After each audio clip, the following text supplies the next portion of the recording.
both alike in dignity. In fair Verona, where we lay our scene, from ancient grudge break to new mutiny, where civil blood makes civil hands unclean.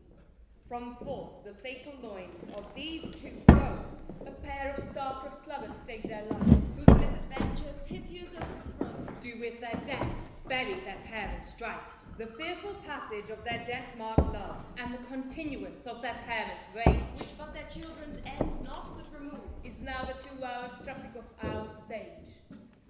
The which if you with patient ears attend, what here shall miss, our toil shall strive to mend. Gregory, on my word, will not carry coals. No, for then we should be colliers.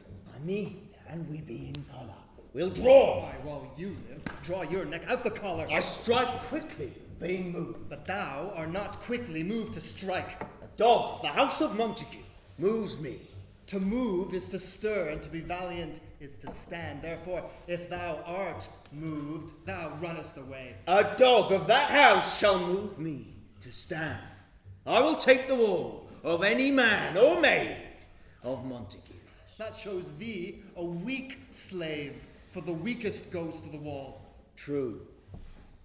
And therefore, women, being the weaker vessels, are ever thrust to the wall. Therefore, I will push Montague's men from the wall, and thrust his maids to the wall.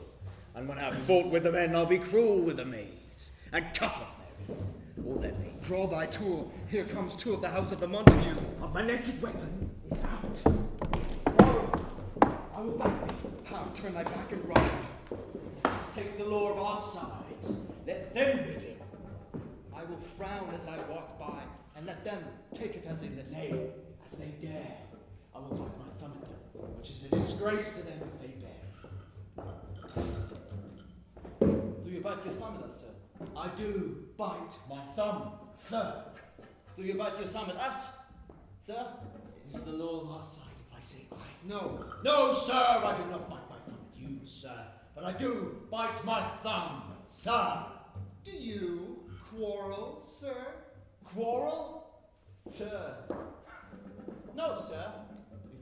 If you do, sir, I am for you. I serve as good a man as you. No, better.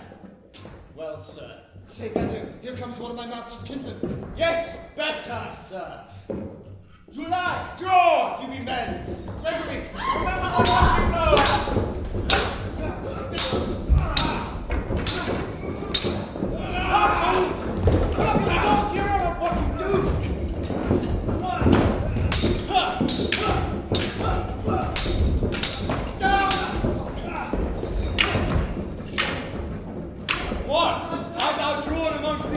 Times.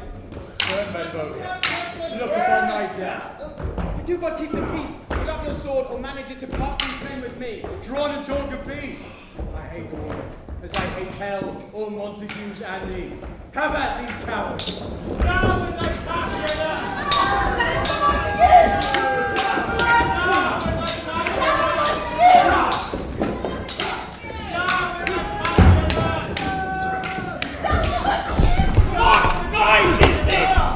Give me my long sword, Paul! Oh, Montague is come! Flourishing his blade in spite of me! No! Villain! Governor! Hold me, lads! Let me go! Thou shalt not stir a foot to seek us! Warriors, subjects, and the maids of peace, will I not hear one call? You men, you beasts have quenched the fire of your pernicious rage, with purple fountains issuing from your veins, on pain of torture from those bloody hands. Throw your mistempered weapons to the ground and hear the sentence of your moved prince. 3 civil brawls, bred of an airy word by thee, Capulet and Montague, have thrice disturbed the quiet of the street. If ever you disturb our streets again, your lives shall pay the forfeit of the peace. For the time the rest depart away. Capulet, you go along with me. Montague, come you this afternoon to hear our further pleasure in this case. once more, on pain of death, all men depart.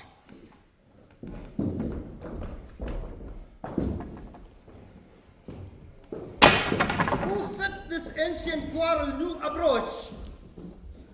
Speak, nephew, were you by when it began?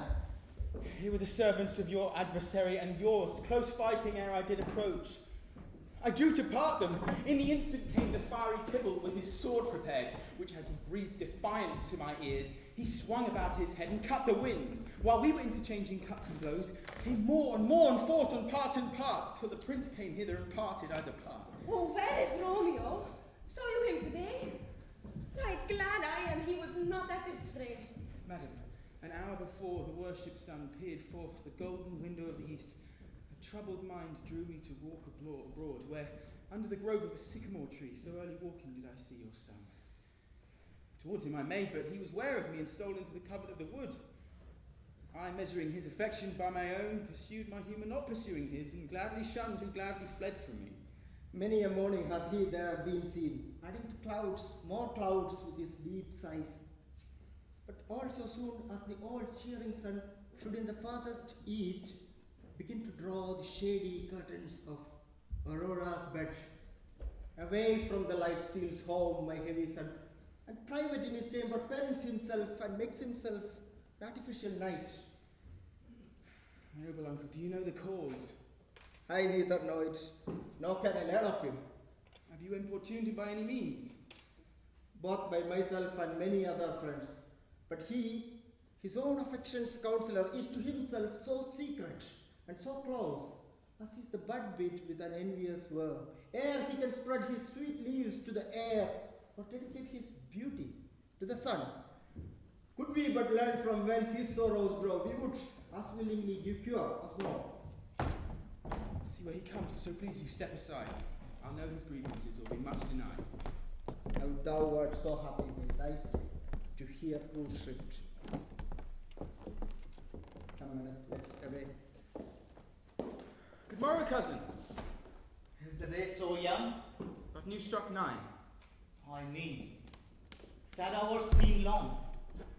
Was that my father that went hence so fast? It was. What sadness lengthens Romeo's hours? Not having that which having makes them short. In love. Out Of love.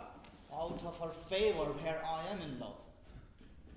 Alas, that love so gentle in his view should be so tyrannous and rough in proof. Alas, that love, whose view is muffled still, should without eyes see pathways to his will. Where shall we dine? How mean. What fray was here? Here is much to do with hate, but more with love.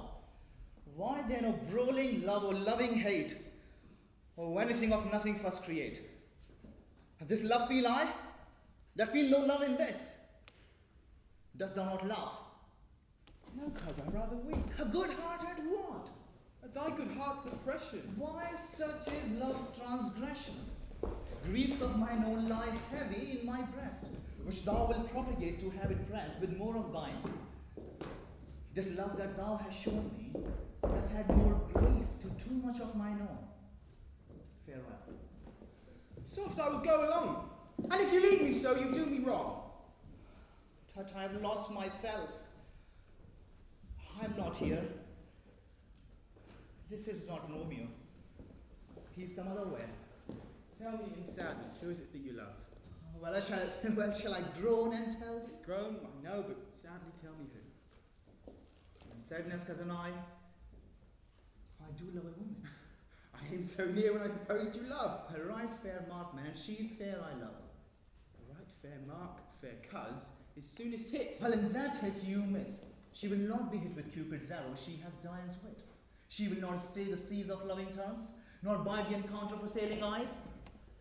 Oh, she is rich in beauty, and only poor, that when she dies with beauty dies her store. Then she hath sworn that she will still live chaste. She hath, and that sparing makes huge waste. She is too wise, too fair, wisely too fair to merit bliss by making me despair. She hath forsworn to love, and in that vow do I live dead, that live to tell it now. Be ruled by me. Forget to think of her. Oh, teach me how I should forget to think. By giving liberty unto thine eyes. Examine other beauties. Oh, 'tis the way to call hers exquisite, and question more. He that is struck in blind cannot forget the precious treasure of his eyesight lost. Farewell. Thou canst not teach me to forget. I'll pay that doctrine or else die in debt. But Montague is bound as well as I in penalties alike, and 'tis not hard, I think, for men so old as we to keep the peace. Of honourable reckoning are you both, and pity 'tis you lived at odds so long.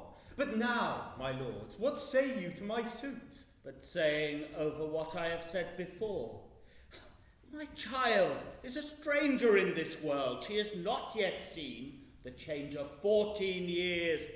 Oh, let 2 more summers wither in their pride, ere we may think her ripe to be a bride. Younger than she, our happy mother's maid. And too soon marred, though so early made. The earth has swallowed up all my hopes, but she is the hopeful lady of my earth. But woo her, gentle Paris, get her heart. My will to her consent is but a part. This night I hold an old accustomed feast, whereto I have invited many a guest, such as I love, and you among the store most welcome makes my number more. At my poor house look you to behold this night, earth treading stars that make dark heaven light, such comfort as lusty young men feel when well-apparelled April on the heels of limping winter treads. Even such delights among fresh female buds shall you inherit this night at my house. Here all see, and like a most whose merits most shall be, which on more view of many, mine being one, shall stand in number, though in reckoning none. Come, go with me. Sarah, go trudge about through fair Verona, find these persons out whose names are written there, and to them say, my house, my welcome, on their pleasure stay. Come, Paris, find them out whose names are written here. It is written that the tailor should meddle with his last, the shoemaker with his yard, the fisherman with his pencil, and the painter with his nets. But I am sent to find those persons whose names are written here, but can never find out what names the writing person hath here writ. I must have learned it. In good time. Tut man, one fire burns out, another's burning. One pain is lessened by another's anguish. Take now some new infections, die I, and the rampant poison of the old will die. Your plenty leaf is excellent for that. For what, I pray? For your broken shin. My Romeo, art thou mad? I'm not mad, but bound more than a madman is. Shut up in prison, kept without food, whipped and tormented, and... Good and good fellow. Keep his name, I pray, sir. Can you read? I mine own fortune in my misery. Perhaps you have learnt it without book, but I pray, can you read anything you see?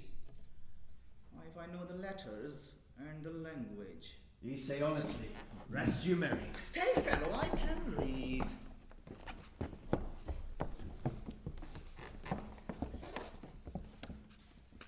Signor Martino and his wife and daughters, Mercutio, and his brother Valentine, mine uncle Capulet, his wife and daughters, my fair niece Rosaline, and Livia, Signor Valencio and his cousin Tybalt, Lucio and the lively Helena. A fair assembly. Whither should they come? Up. Whither to supper? To our house. To whose house? My master's. Indeed, I should have asked you that before. Now I'll tell you without asking. My master is the great rich Capulet. If you be not one of the house of Montague, I pray, come and crush a cup of wine. Rest you merry. At this same ancient feast of Capulet sups the fair Rosaline, whom thou so lovest with all the admired beauties of Verona. Go thither with an unattainted eye, compare her face with some that I will show, and I will make thee think thy swan a crow. One fairer than my love, the all-seeing sun, ne'er saw her match since first the world begun. I'll go along, no such sight to be shown, but to rejoice in the splendor of mine own. Nurse? Nurse? Nurse, where's my daughter? Call the folk to me. Now by my maiden head at 12-year-old I bade her come. What lamb? What ladybird? God forbid, where's this girl? What Juliet? Now, you calls? Your mother. Madam, I am here. What is your will? This is the matter. Nurse, give a little while. We must talk in secret. Nurse, come back again. I have remembered me. Thou's he our counsel. Thou knows my daughters of pretty age. She's not 14. How long is it now till Lammas tide? A fortnight and odd days. Even or odd, of all days of the year, on Lammas Eve at night shall she be 14. That shall she. Susan and she, oh God rest all Christian souls, are of an age. Well, Susan is with God.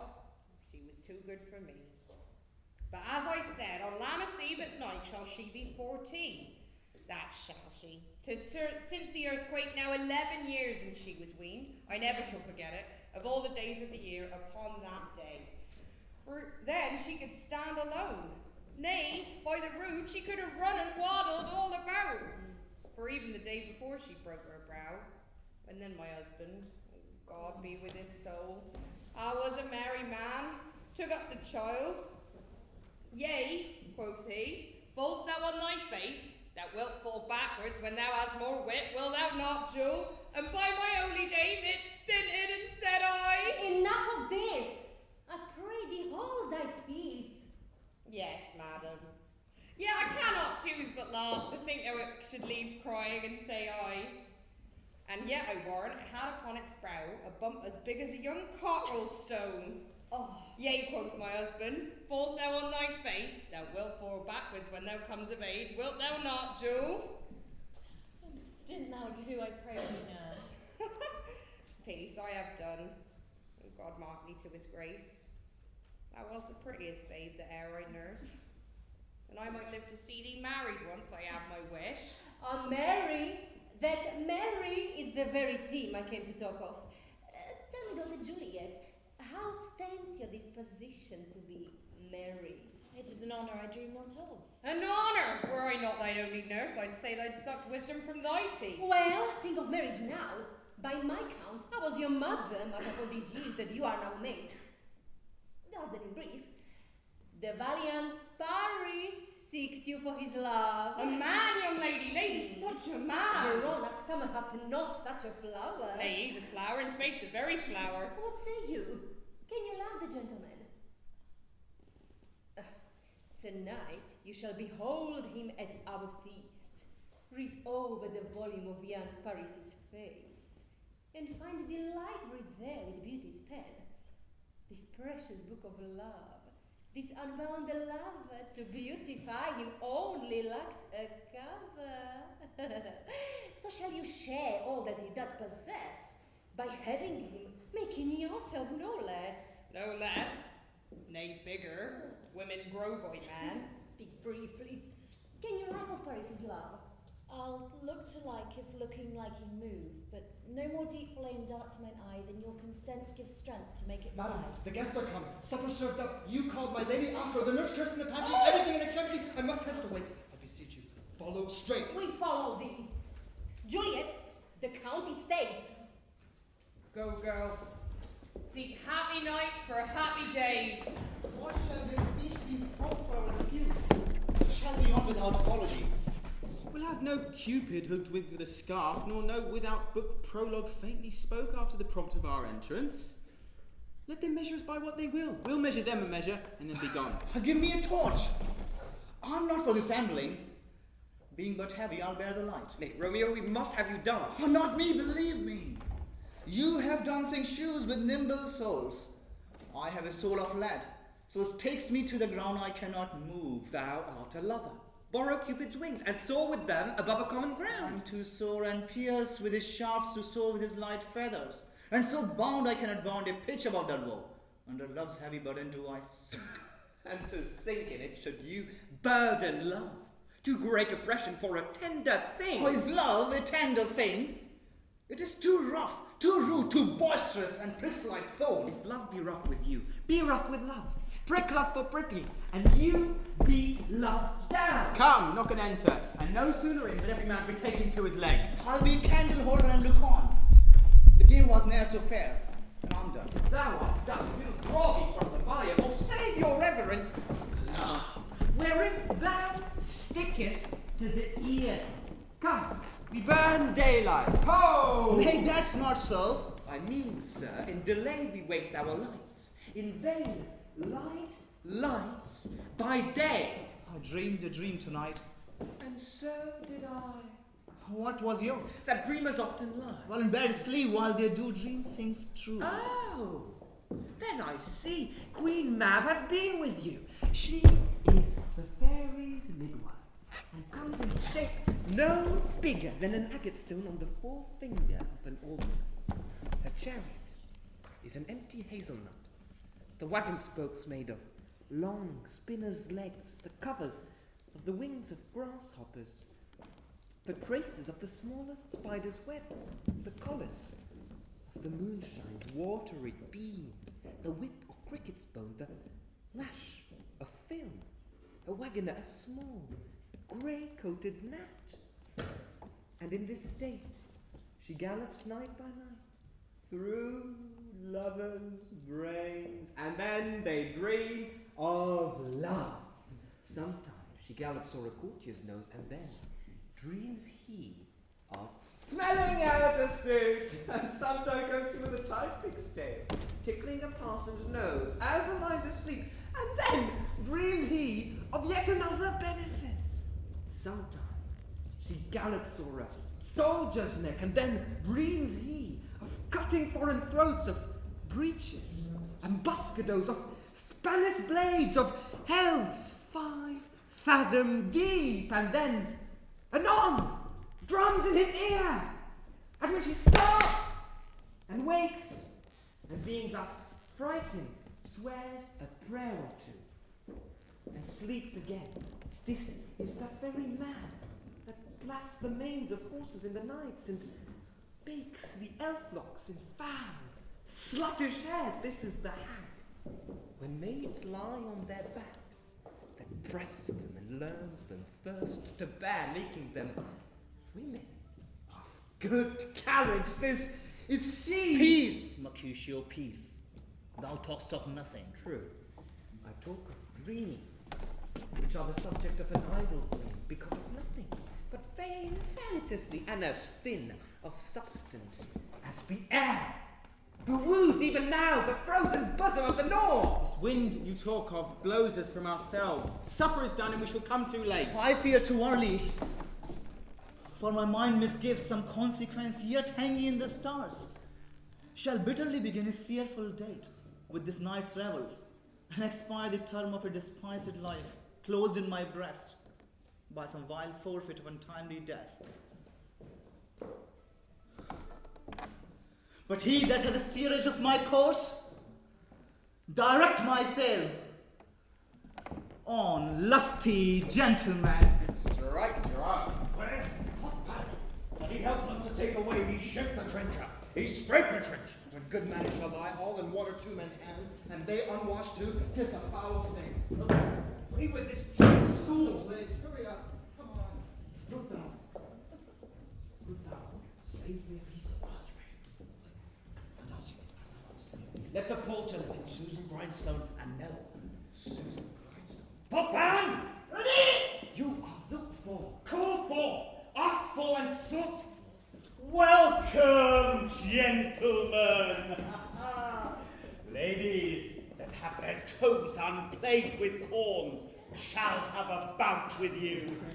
Aha, my mistresses, which of you all will now deny to dance? Mwah! Am I come near you now?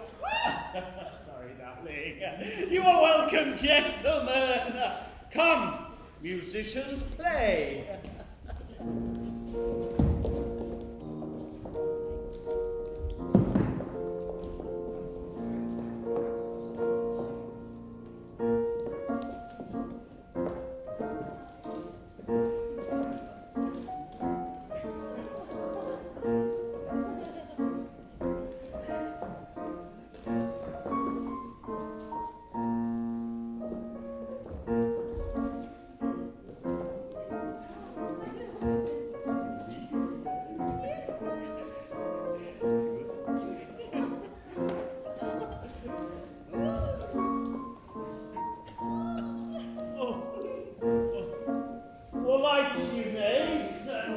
Turn these tables up.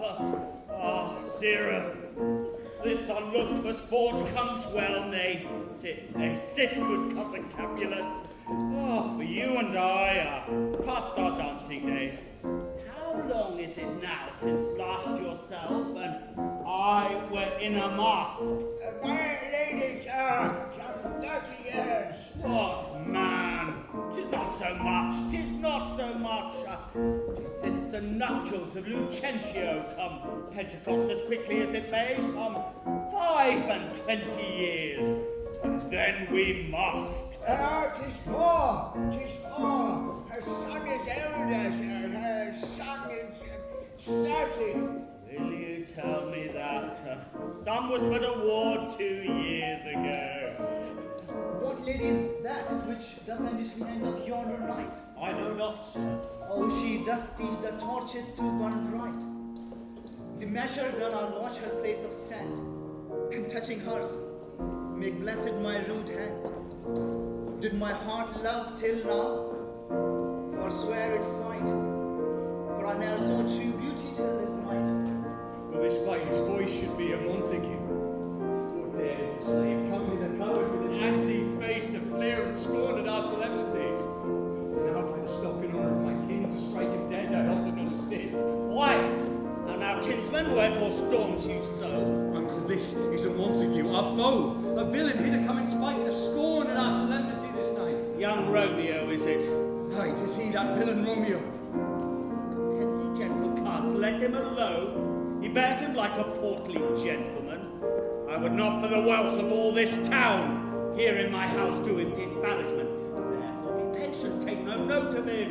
Show a fair presence and put off these frowns and ill-beseeming semblance for a fit. But it fits when such a villain is a guest, I'll not endure him. He shall be endured. What, goodman boy, I say he shall go too. I am the master here, not you go too. Not endure him. God shall mend my soul, you'll make a mutiny among my guests. But uncle, 'tis a shame. Go to, go to. This trick made Chanthus gave you, I know what you contrary me. Marry, 'tis time. Be quiet. More light. For shame, I'll make you quiet. Oh, cheerily, my heart. I shall withdraw, but this intrusion, now seeming sweet, shall convert to bitter gall.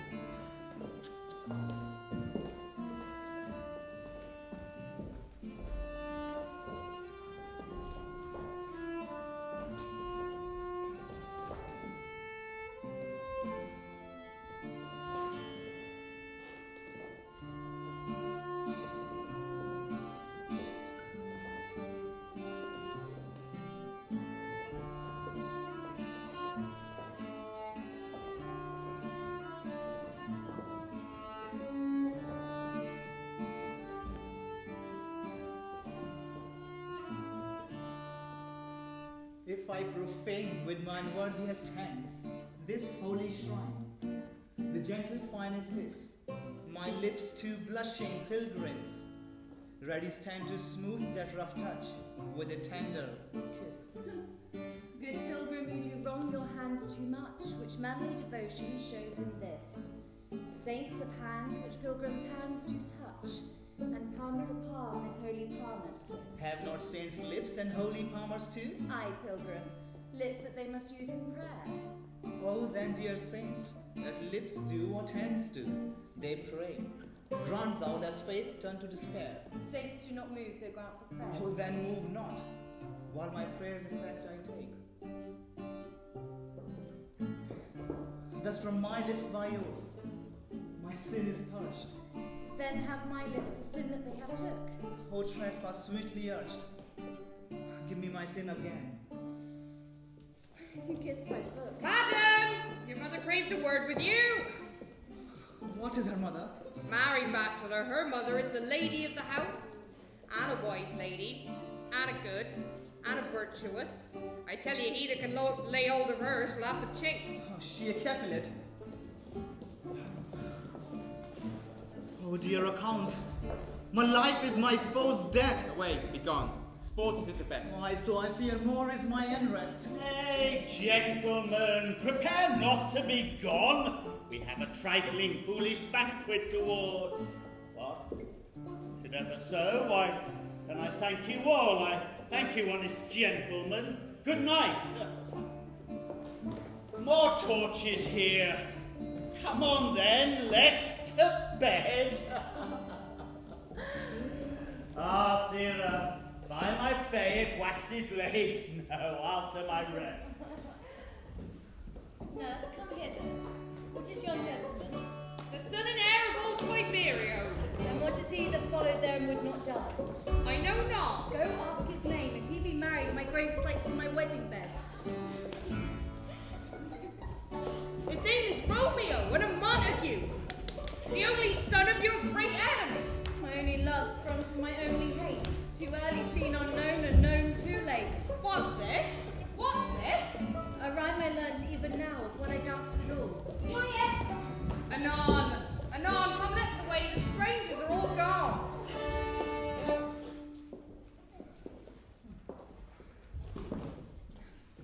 Now old desire doth in his deathbed lie, And young affection gates to be his heir. that affair for which love groaned for and would die, With tender Juliet matched, is now not fair. Now Romeo is beloved and loves again, alike bewitched by the charm of looks. but to his foe supposed he must complain, And she steals love's sweet bait from fearful hooks. being held a foe, he may not have excess, to breathe such vows as lovers used to swear. And she is much in love, her means much less, to meet her new beloved anywhere. But passion lends them power, time means to meet, tempering extremities with extreme sweet.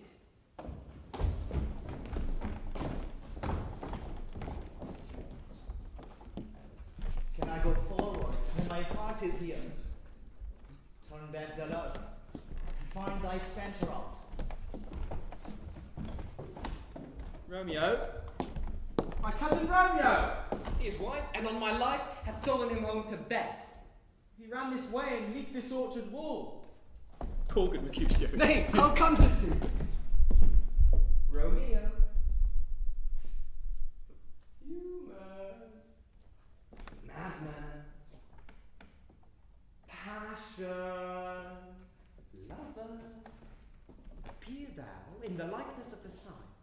Speak but one rhyme, and I am satisfied. He heareth not. He stirreth not. He moveth not. The ape is dead, and I must conjure him. Romeo, I conjure thee, by Rosaline's bright eyes, by her high forehead, and her scarlet lip, that in thy likeness thou appear to us. And if he hear thee, thou wilt anger him. This cannot anger him. My invocation is fair and honest. In his mistress's name I conjure, only to raise up him. Come, he hath hid himself among these trees, blind with his love, and best befits to die. Ah, if love be blind, love cannot hit the mark. Now will he sit under a medlar tree and wish his mistress were that kind of fruit as maids call Meddlers. When they laugh alone. Oh, Romeo, that she were an open arse, and thou a popper and pear. Romeo, good night. I'll to my truckle bed. This field bed is too cold for me to sleep. Come, shall we go? Go then, for it is in vain to seek him here that means not to be found. He just as scars that never felt a wound. But soft. What light through yonder window breaks? 'Tis the east. Juliet is the sun. Arise, fair sun, and kill the envious moon, who is already sick and pale with grief, that thou her maid art far more fair than she. Be not her maid, since she is envious. Her vestal livery is but sick and green, and none but fools do wear it. Cast it off. 'Tis my lady. Oh, it is my love. Oh, that she knew she were. She speaks, yet she says nothing. What of that? Her eye discourses. I'll answer it. I'm too bold, 'tis not to me she speaks. Two of the fairest stars in all the heaven, having some business to entreat her eyes to twinkle in their spheres till they return. Whatever eyes were there, they in her head. The brightness of her cheek would shame those stars as daylight doth a lamp. Her eyes in heaven would through the airy region stream so bright that the birds would sing and think it were not night. See how she leans her cheek upon her hand. Oh, if I were a glove upon that hand, that I might touch that cheek. I may. She speaks. Oh, speak again, bright angel. For thou art as glorious to this night, being o'er my head as a winged messenger of heaven unto the wide upturned wandering eyes of mortals, that fall back to gaze on him when he bestrides the lazy pacing cloud, and sails upon the bosom of the air. Oh, Romeo, Romeo, wherefore art thou Romeo? Deny thy father and refuse thy name. Or if thou wilt not, be but sworn, my love, and I'll no longer be a captive. Shall I hear more, or shall I speak of this? 'Tis but thy name that is my enemy. Thou art thyself, though not a Montague. What's Montague? 'Tis nor hand, nor foot, nor arm, nor face, nor any other part belonging to a man. Oh, be some other name. What's in a name? That which we call a rose by any other name would smell as sweet. So Romeo would, were he not Romeo called, retain that dear perfection that he owes without that title. Oh, Romeo, doff thy name, and for that name which is no part of thee, take all of myself. I take thee at thy word.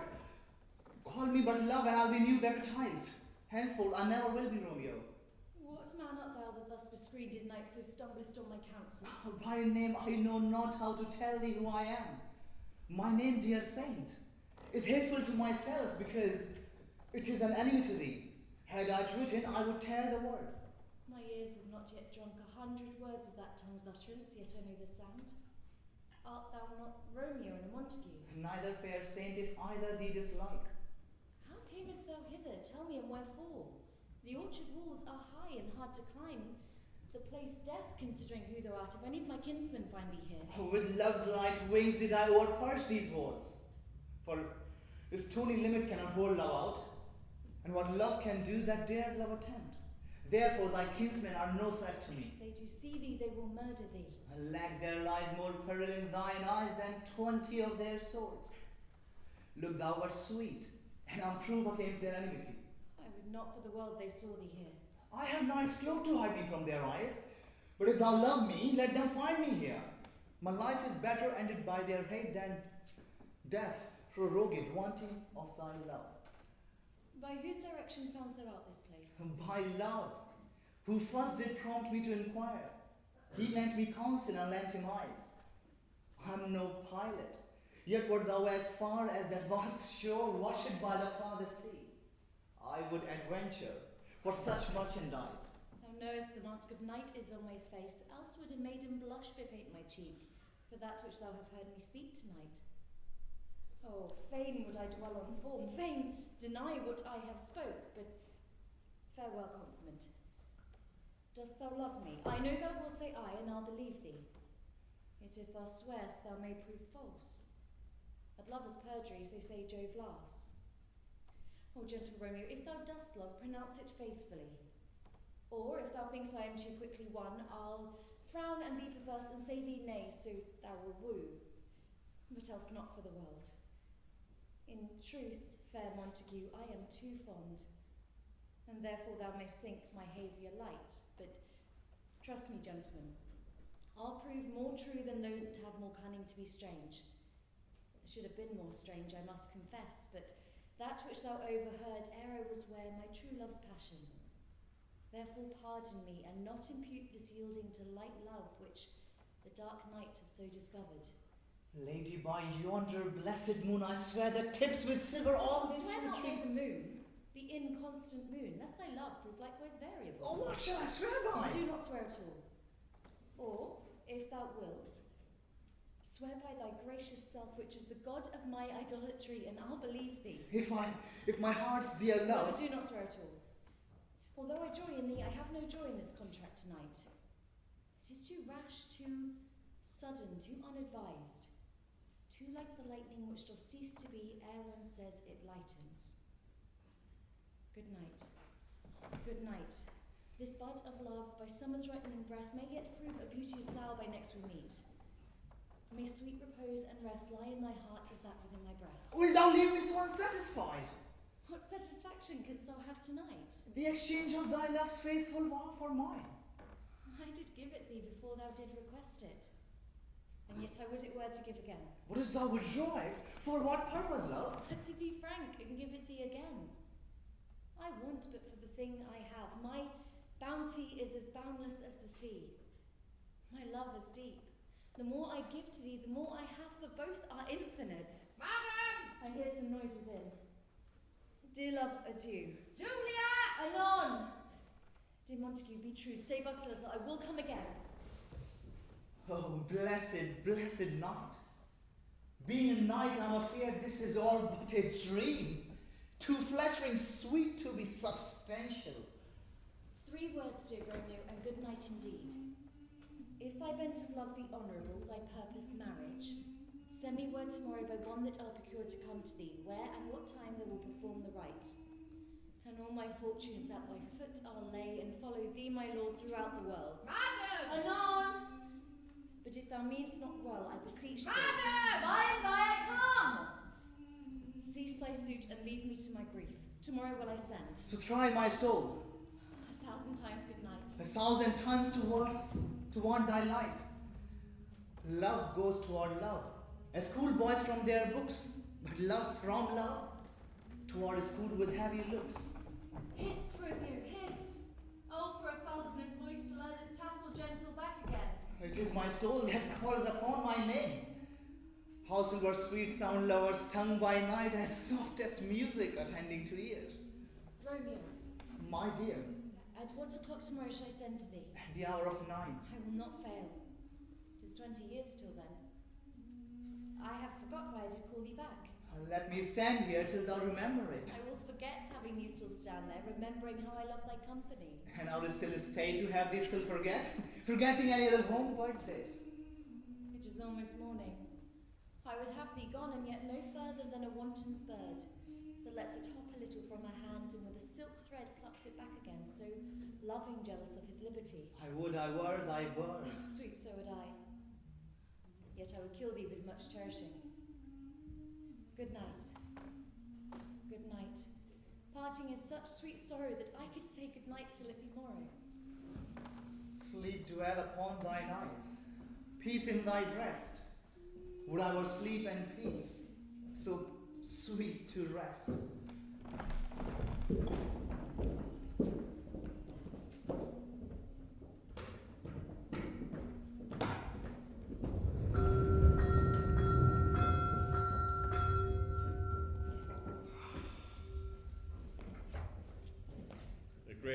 dawn smiles upon the frowning night, checkering the eastern clouds with streaks of light. I must upfill this osier cage of ours with baleful weeds and precious juiced flowers. Oh, mickle is the powerful grace that lies in herbs, plants, stones, and their true qualities. For naught so vile on the earth doth live, but to the earth some special good doth give. Within the infant rind of this small flower, poison hath residence, and medicine power. Two such opposed kings encamp them still, in man as well as herbs, grace and rude will. And when the worser is predominant, full soon the canker death eats up that plant. Good morrow, father. Very dicky day. What early tongue so sweet saluteth thee? Young son, it argues a distempered head to bid good morrow so early to thy bed. Care keeps its watch in every old man's eye, and where care doth lodge, sleep may never lie. But where a bruised youth with unstuffed brain doth couch his limbs, there golden sleep doth reign. Therefore thy earliness doth me assure that thou art aroused by some distemperature, or if not, here, then I hit it right. Our Romeo hath not been in bed tonight. The last is true. The sweeter rest was mine. Pardon sin. Wast thou with Rosaline? With Rosaline? My costly father, no. I have forgot that name and that name's war. That's good, my son. But where hast thou been then? I'll tell thee ere thou askest me again. I've been feasting with mine enemy, where on a sudden one hath wounded me, that's by me wounded. Both our remedies within thy help, and holy physic lies. I bear no hatred, blessed man, for lo, my intercession likewise stands my foe. Be plain, my son, and homely in thy drift, for riddling confession finds but riddling shrift. Then plainly know my heart's dear love is set on fair daughter of rich Capulet, as mine on her, so hers is set on mine, and all combined saved, what thou must combine by holy marriage. When and where and how we met, we wooed and made exchange of vow. I'll tell thee as we pass, but this I pray, thou consent to marry us today. Holy Saint Francis, what a change is here! Is Rosaline, whom thou did love so dear, so soon forsaken? Young men's love then lies not truly in their hearts, but in their eyes.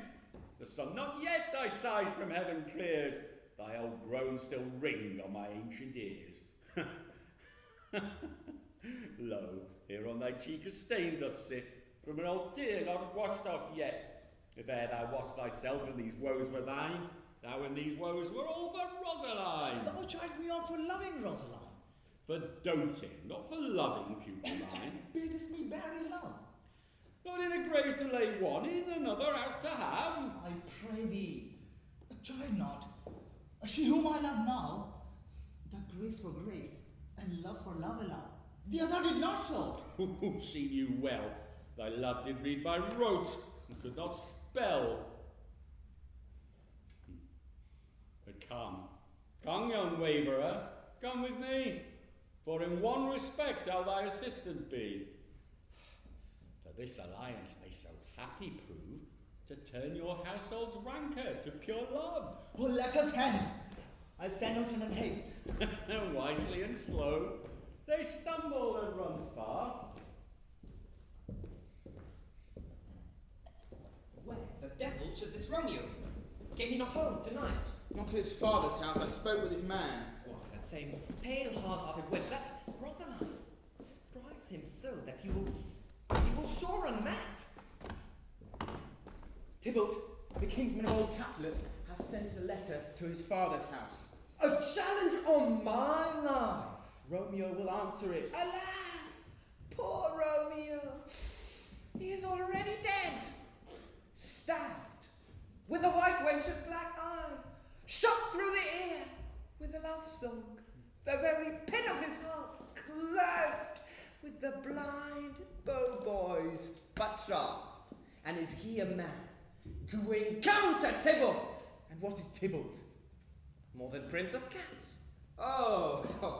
He is the courageous captain of compliments. He fights as you sing Brixton, keeps time, distance, proportion, rests me his minim rest. 1, 2, and third in your bosom, the very butcher of a silk button, a duelist. A duelist. Aha! The immortal Passado, the Puntalet, the... Hey! The what? Oh, the pox of such antic, lisping, affecting fantasticals, these new tuners of accents, by Jesus. A very good blade, a very dull man, a very good whore. Why, is not this a lamentable thing, grandsire, that we should be thus afflicted with these strange flies, these fashion mongers, these pardonnez-moi, who stand so much on the new form that they cannot sit at ease on an old bench? Well, here comes Romeo, here comes Romeo. Out his row like a dry herring. Flesh, flesh, how thou art fishified. Signor! Romeo, bonjour. Here's a French salutation to your French slop. You gave us the counterfeit fairly last night. Oh, good morrow to you both. What counterfeit did I give you? The slip. Sir, the slip. Can you not conceive? Oh, pardon, good Mercutio. My business was great, and in such a case as mine, a man may strain courtesy. That's as much to say. Such a case as yours constrains a man to bow in the hand. Meaning to courtesy? Thou hast most kindly hit it. Most courteous exposition. Nay, I am the very pink of courtesy. Pink for flower. Oh. Come between us, good Benvolio, my wits faint. Switch and sparse. Switch and sparse, or I'll cry a match. Nay, if our wits run the wild goose chase, I am done. For thou hast more of the wild goose in one of thy wits than I am sure I have in my whole 5. Was I with you there for the goose? Thou wast never with me for anything when thou wast not there for the goose. I will bite thee by the ear for that jest. Nay, good goose, bite not. Thy wit is a very bitter sweetie. It is a most sharp sauce. And is it not well served into a sweet goose? Why, is not this better now than groaning for love? Now art thou sociable. Now art thou Romeo.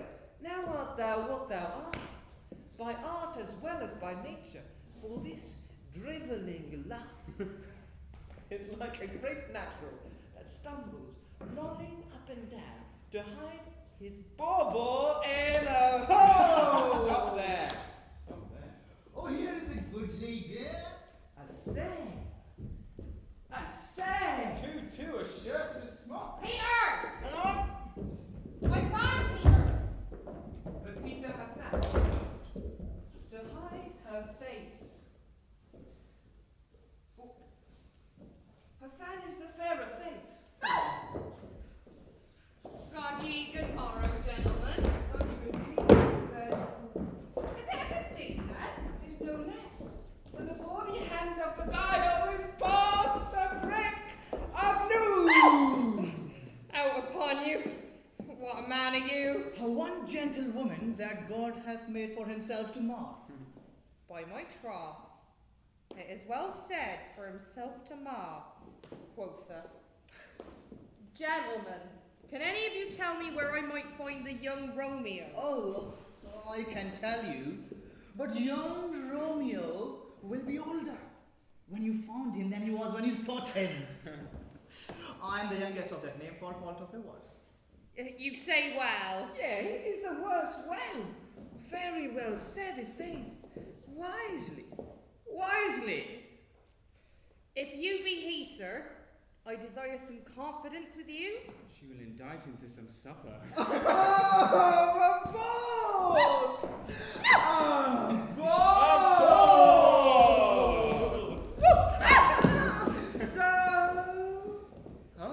What hast thou found? No hair, sir, unless a hair, sir, in a lantern pie. That be something stained. And oh, I would be spared.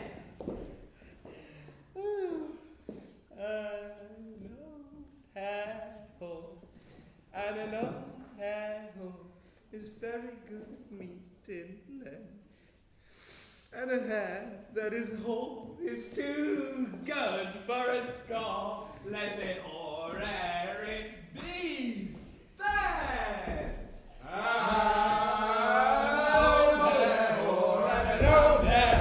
Is very good meat in length, and a hair that is whole is too much for a skull, lest it or ere it be spent. Romeo, will you to your father's, will to dinner thither? I'll follow you. Farewell, ancient lady. Farewell. Farewell. Lady. I pray you, sir, what saucy merchant was this that was so full of his roguery? One gentleman, nurse, that loves to hear himself talk, and will speak more in a minute than he will stand to in a month. And speakest thou against me? I'll take him down, and a word lustier than he is, and 20 such jacks. And if I cannot, I shall find those that shall. Scurvy knave! I am none of his flirt gills. I am none of his skeins mates. And thou must stand by too, and suffer every knave to use me at his pleasure. I saw no man use you at his pleasure. If I've seen, my weapon should quickly have been out. I swear. I dare draw as quick as another man, if I see occasion in a good quarrel and a long night sir. Now, afore God, I am so vexed that every part about me quivers. Scurvy knave! I pray you, sir, a word. As I told you, my young lady bade me inquire you out. What she bid me say, I will keep to myself. But first, let me tell ye, if ye should lead her in a fool's paradise, as they say, we're a very gross kind of behaviour, as they say, for the gentlewoman is young. Nurse, command me to thy lady. I protest unto thee. Good faith and in heart, I will tell her as much. Lord, she will be a joyful woman. What wouldst thou tell her, nurse? Thou dost not mark me. I will tell her that you do protest, which I take it as a gentlemanlike offer. Bid her devise some means to come to Shrift this afternoon, and there she shall, at Friar Lawrence's cell, be shrived and married. Here's for thy pains. Oh, no, truly, sir. Not a penny. I say you shall go. This afternoon, sir. Well, she shall be there. And stay, good nurse, behind the abbey wall. Within this hour, my man shall be with thee, and bring thee cords made like tackled stairs, which to the high top gallant of my joy must be my convoy in this secret night. Command me to thy mistress. Now God in heaven bless ye, hark ye, sir. What says my dear nurse?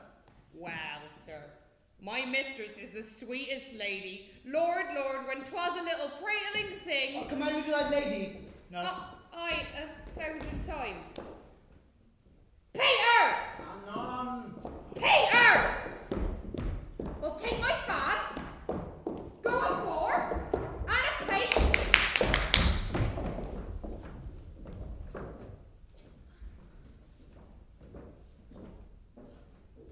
The clock struck 9 when I did send the nurse. In half an hour she promised to return. Oh, she is lame. Love's thoughts should be heralds, which 10 times faster glide than the sun's beams, driving back shadows of lowering hills. Now is the sun upon the hindmost hill of this day's journey, and from 9 till 12 is 3 long hours, yet she has not come. Had she affections and warm youthful blood, my words would bandy her to my sweet love, and his to me. Oh, but old folk, many feign as though favourite dead. Unwieldy, heavy, slow and pale as lead. Oh God, she comes. Oh, Highness, what news? Hast thou met with him? Send thy man away. Peter! Stay at the gate!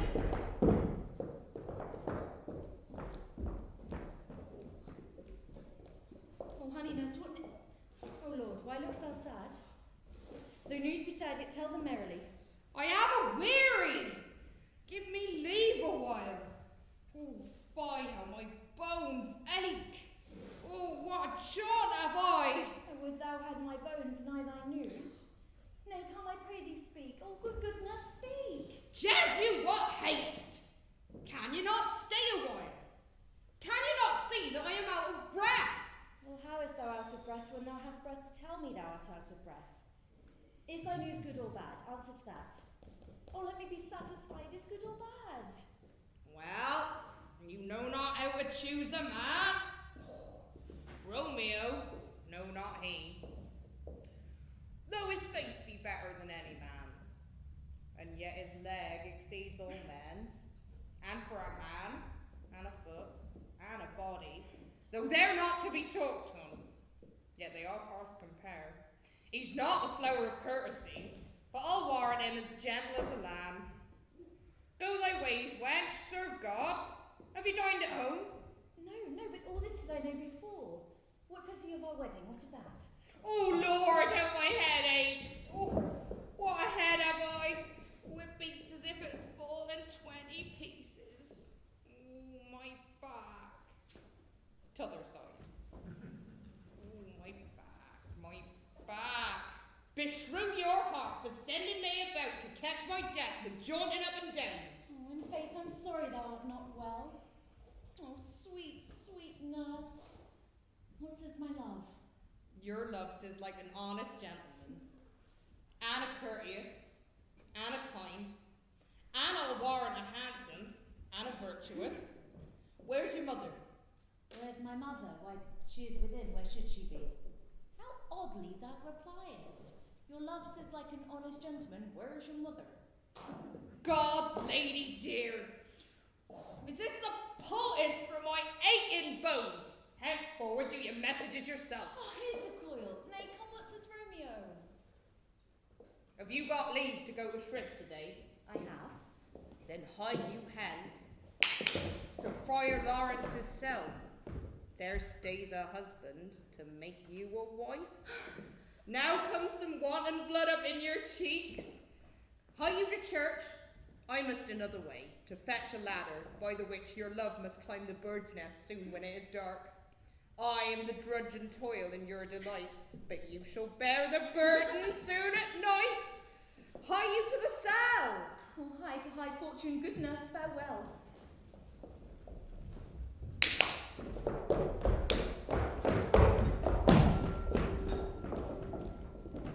So heaven smile upon this holy act, but after hours with sorrow chide us not. Do thou but close our hands with holy words. Then love devouring death do what he dare.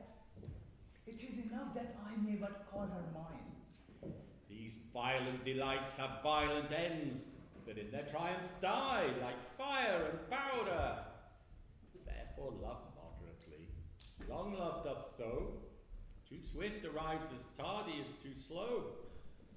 Here comes the lady. Oh, so light a foot will ne'er wear out the everlasting flint. Good even to my ghostly confessor.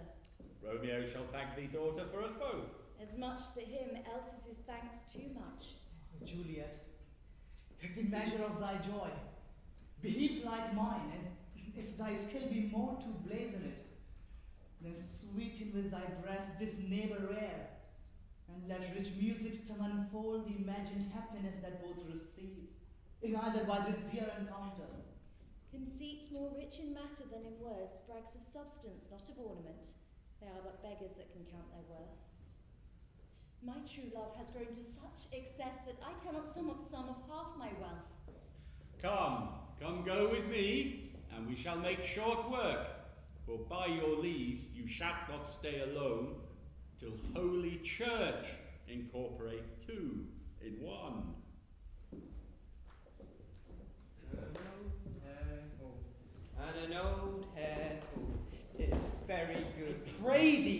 Mercutio, let's retire. The day is hot, the Capulets abroad, and if we meet, we shall not escape a brawl, for now these hot days is the mad blood stirring. Thou, but like one of these fellows that when he enters the confines of a tavern, claps me his sword upon the table, and says, God send me no need of thee, and by the operation of the second hand, draws him on the drawer, when indeed there is no need. Am I like such a fellow? Come, come, thou art as hot a jack in thy mood as any in Italy, and as soon moody to be moved, and as soon moved to be moody. And what two? Nay, and were there two such, we should have none shortly, for one would kill the other.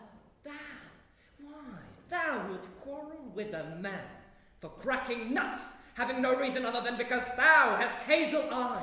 Thy head is as full of quarrels as an egg is full of meat, and yet thy head hath been beaten as idle as an egg for quarrelling. Thou hast quarrelled with a man for coughing in the street because he hath wakened thy dog that hath lain asleep in the sun.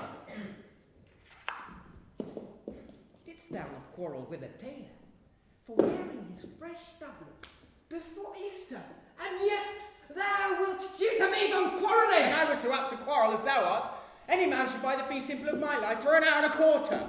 The fee simple. Ah, simple! By my head, here come the Capulets. By my heel, I care not. Follow me close. I will speak to them. Gentlemen, good Dean, a word with one of you. And but a word with one of us. Couple it with something. Make it a word and a blow. Well, you will find me apt enough for that, sir, and you will give me occasion. Can you not give some occasion without taking? Mercutio, thou consorts with Romeo. Consort! Dost thou make minstrels of us? And thou make minstrels of us! Look to hear nothing but discords. Here is mine fiddlestick hairs that shall make you dance. Sound! Consort! Talk here in the public haunt of men. Either withdraw coldly unto some private place and reason coldly of your grievances, or else depart. Here all eyes gaze on us. Men's eyes were made to look, and let them see I will not budge for no man's pleasure. Ah! Peace be with you, sir, for here comes mine. But I'll be hanged, sir, if you wear your memory! Romeo, the hatred I bear thee can afford thee no other name than this. Thou art a villain! Tybalt, the reason that I have to love thee doth much excuse thee appertaining race to such a greeting. Villain am I none, therefore farewell. I see thou knowest me not. Well, boy, this shall not excuse the injuries that thou hast done me. Turn! Draw! I do protest I never injured thee, but love thee. More than thou canst devise till thou shalt know the reason of my love. So, good Capulet, which name I tender as dearly as mine own, be satisfied. Oh, come! Dishonorable! Fine submission. Tybalt, you rat catcher. Will you walk? And what wouldst thou have with me? Nothing, sir, but one of your 9 lives. Will you pluck your sword out of his pilcher by the ears?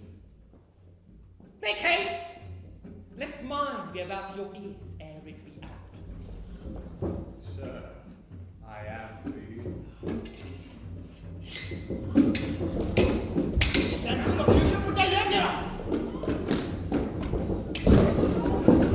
Bring down their weapons! Tybalt, Mercutio, the press expressly have forbid bending in the Roman streets. Come, sir, your passado. Hold Tybalt! Put Mercutio!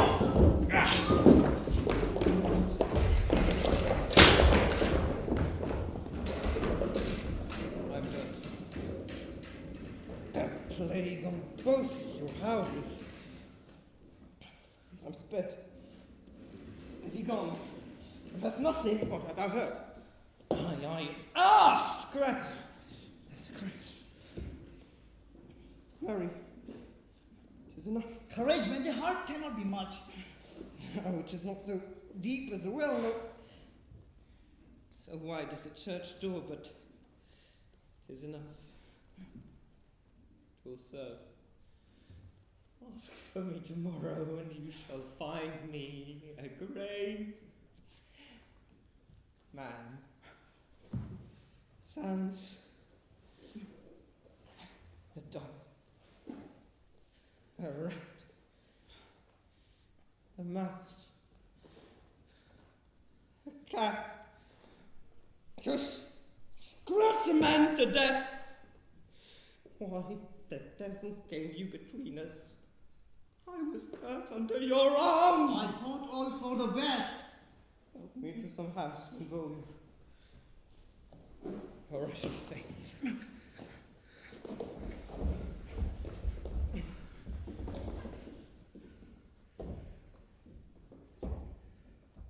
A plague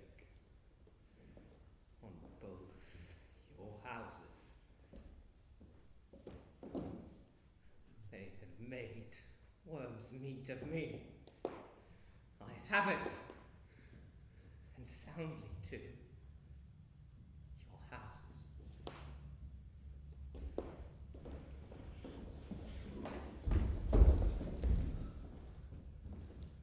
This gentleman, the prince's near ally, my very friend, hath got his mortal heart in my behalf.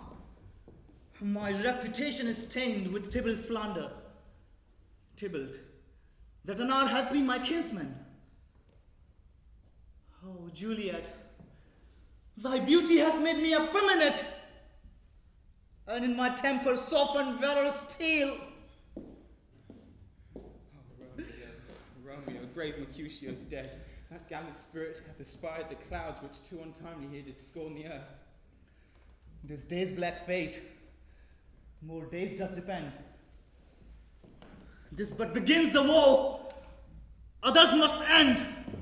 Comes a furious Tybalt back again. Oh, alive, in strife, and Mercutio slain, away to heaven, respect and lenity, and fire right fury be my conduct now. Tybalt, take the villain back again. That late thou gavest me for Mercutio's soul is but a little way above our heads, waiting for thine to keep him company. Either thou or I, or both, must go with him. The wretched boy that did consort him here must with him end. Oh, this shall determine that.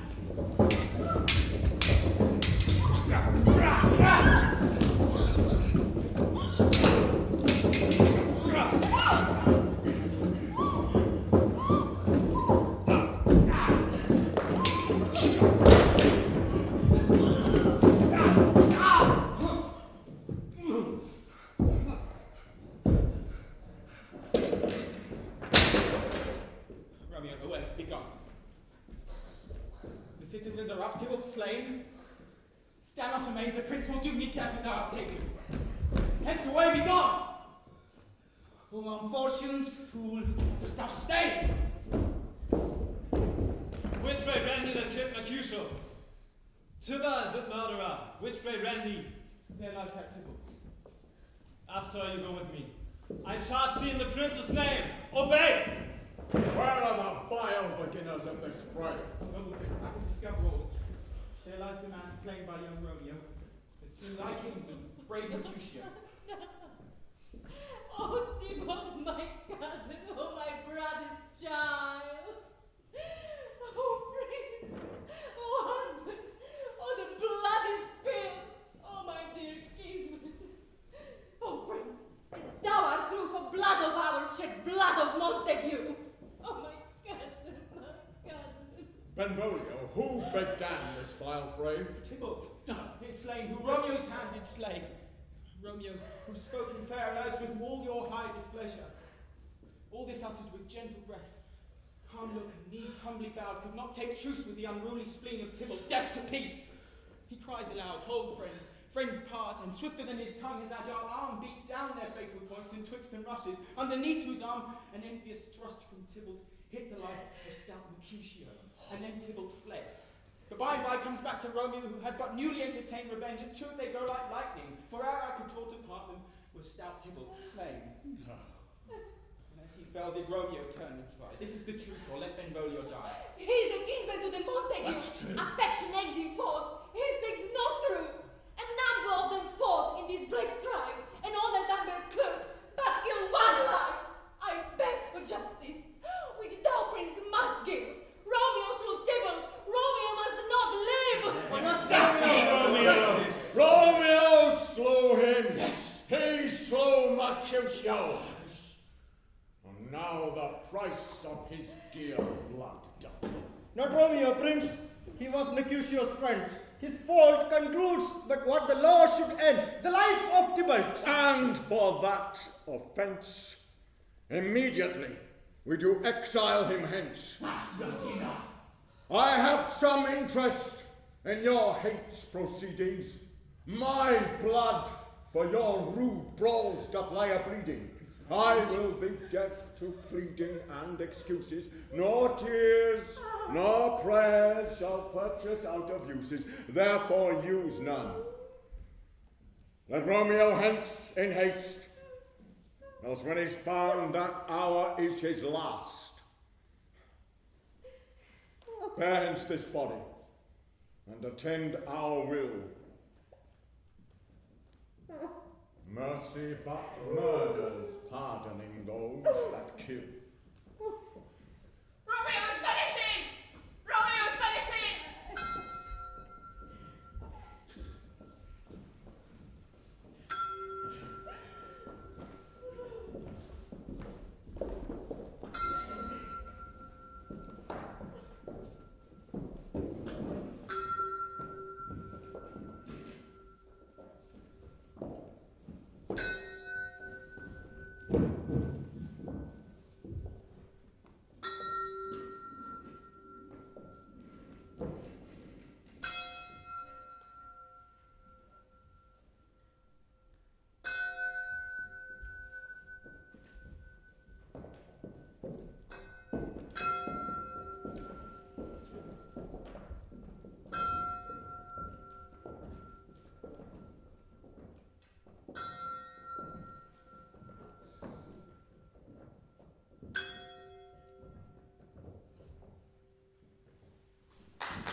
Gallop apace, you fiery-footed steeds, towards Phoebus' lodging.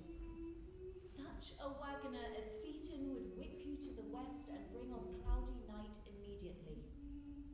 Spread thy close curtains, love-performing night, that runaways' eyes may wink and Romeo leap to these arms, untalked of and unseen. Lovers concede to do their amorous rites by their own beauty, or, if love be blind, it best agrees with night. Come, civil night, and learn me how to lose a winning match played for a pair of stainless maidenhoods. Come, night. Come, Romeo. Come thy day in night, for thou wilt lie upon the wings of night whiter than new snow on a raven's back. Come, gentle night, come, loving, black-browed night, give me my Romeo. And when he shall die, take him and cut him out in little stars. And he will make the face of heaven so fine that all the world will be in love with night and pay no worship to the garish sun. I have bought a mansion of a love and not possessed it, and though I am sold, not yet enjoyed. Oh, here comes my nurse, and she brings news, and every tongue that speaks but Romeo's name speaks heavenly eloquence. Oh, honey nurse, what news? What hast thou there, the cause that Romeo bid thee fetch? Aye, the courts, the courts. Ay me, what news? Why dost thou wring thy hands? Alack the day. He's dead. He's dead. He's dead. We are undone, lady. We are undone. Our well-a-day is gone.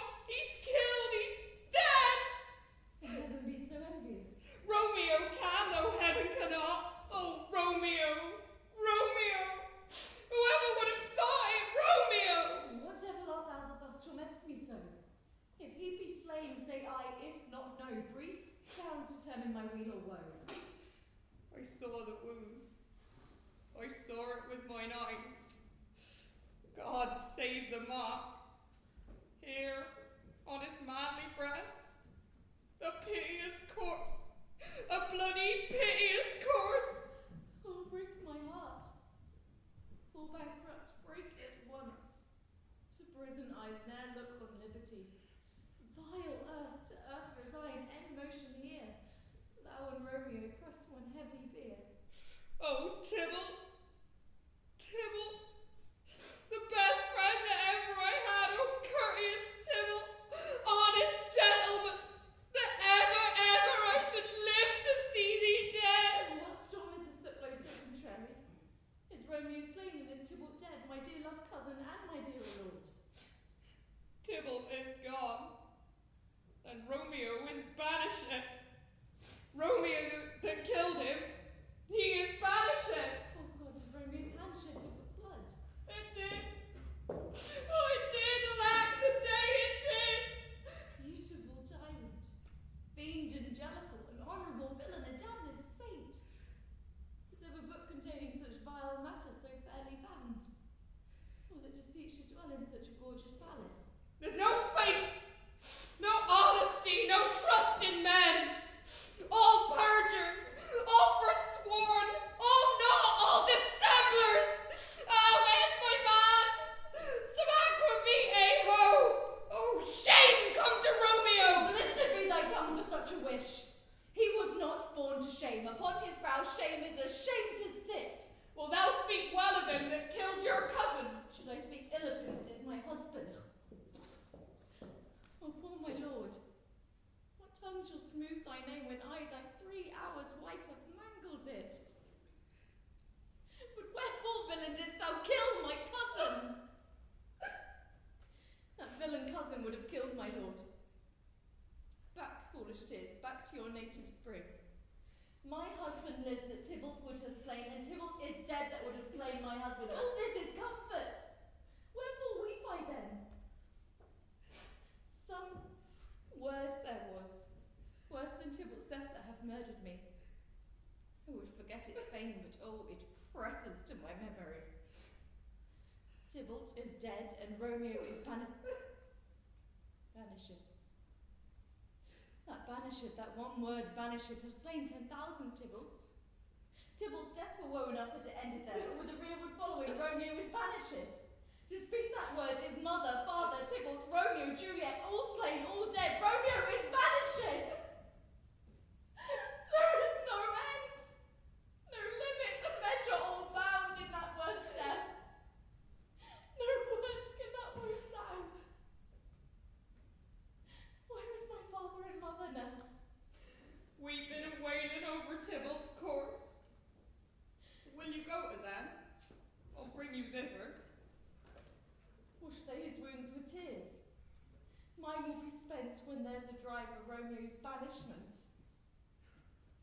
Take up those cords. Poor ropes you have beguiled, both you and I, for Romeo is exiled. He made you as a highway to my bed, now I am made thy maiden widowed. Hark ye. I'll find Romeo to comfort you. I wot well where he is. I'll to him. He's hid at Lawrence's cell. Go. Find him, give this ring to my true knight, and bid him come to take his last farewell.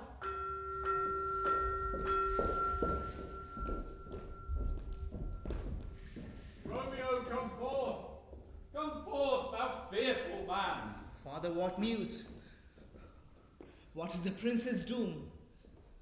What sorrow craves acquaintance at my hand that I know not yet? Too familiar is my dear son with such sour company. I bring thee tidings of the prince's doom. Oh, what less than doomsday is the prince's doom? A gentler judgment vanished from his lips. Not body's death, but body's banishment. Ah, banishment. Be merciful and say death, for exile hath more terror in his look, much more than death. Do not say banishment.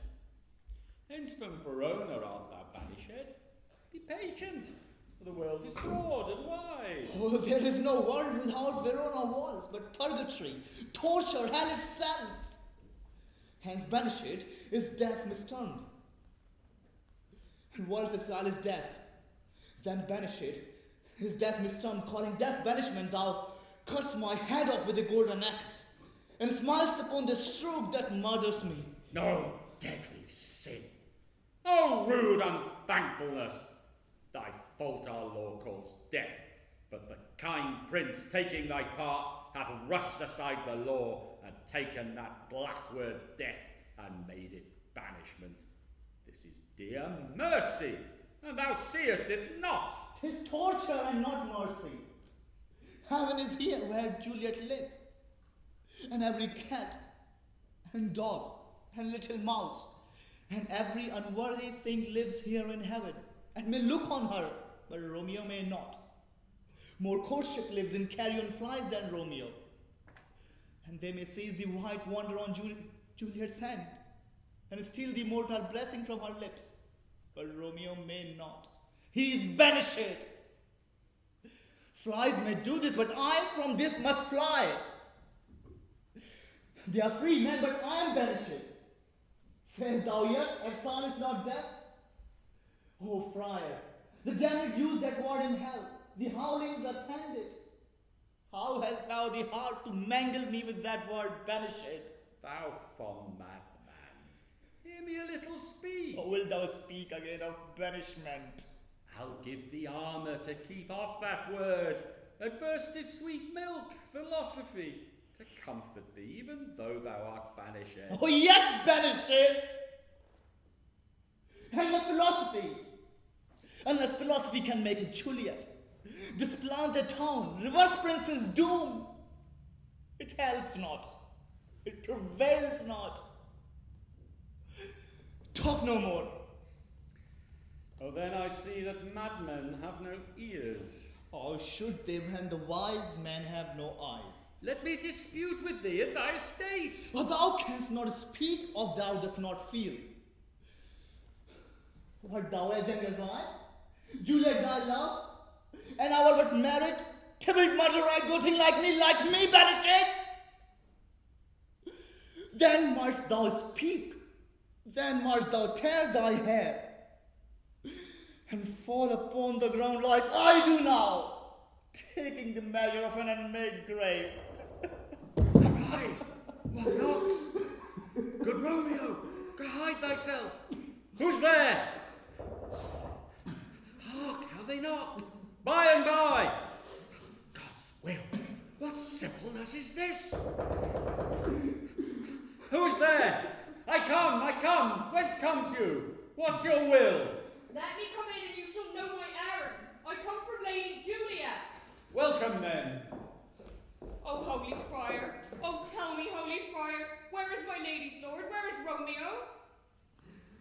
There, on the ground, with his own tears made drunk. Piteous predicament. Even so lies she, weeping and blubbering, blubbering and weeping. Stand up! Stand up! Stand and you be a man! For Juliet's sake! For her sake! Rise and stand! Spakest thou of Juliet? How is it with her? Does she not think me an old murderer? Now I have stained the childhood of her joy with blood removed, little from her own. Where is she and how does she? And what says my concealed lady to our cancelled love? Oh, she says nothing, sir, but weeps and falls down upon her bed, and then starts up again, on Tybalt calls and on Romeo cries, and then falls down again. Oh, as if that name did murder her, as that name's cursed hand murdered her kinsman. Oh, friar, tell me what vile part of this anatomy does my name lodge? Hold thy desperate hand! Hast thou slain Tybalt? Wilt thou slay thyself, and slay thy lady too, who lives in thee, by doing damned hate upon thyself? Why wailst thou against thy birth, the heaven, the earth? Fie! Thou shamest thy shape, thy love, thy wit. What? Rouse thee, man! Thy Juliet is alive! There art thou happy! Tybalt would kill thee, but thou slew Tybalt. There art thou happy too! The law that threatened death becomes thy friend, and turns it to exile, there art thou happy. Go! Get thee to thy love as was decreed, ascend her chamber hence, and comfort her. But look that thou stay not till the watch be set, for then thou canst not pass to Mantua, where thou wilt live, until we can find the time to blaze your marriage, reconcile your friends, beg pardon of the prince, and call thee back. Go before nurse, commend me to thy lady, and bid her hasten the house to bed. Romeo is coming. Oh Lord, oh what learning is! I could have stayed here all the night to hear good counsel. My lord, I'll tell my lady you will come. Do so. Bid my sweet prepare to chide. Here, sir, a ring she bade me gave you, sir. Hurry, make haste, for it grows very late. How well my comfort is revived by this. Either be gone before the watch be set, or else by daybreak go disguised hence. Sojourn in Mantua, I'll find out your man. Give me thy hand, 'tis late. Good night. Farewell. But a joy past joy calls out on me. It were a grief so brief to part with thee.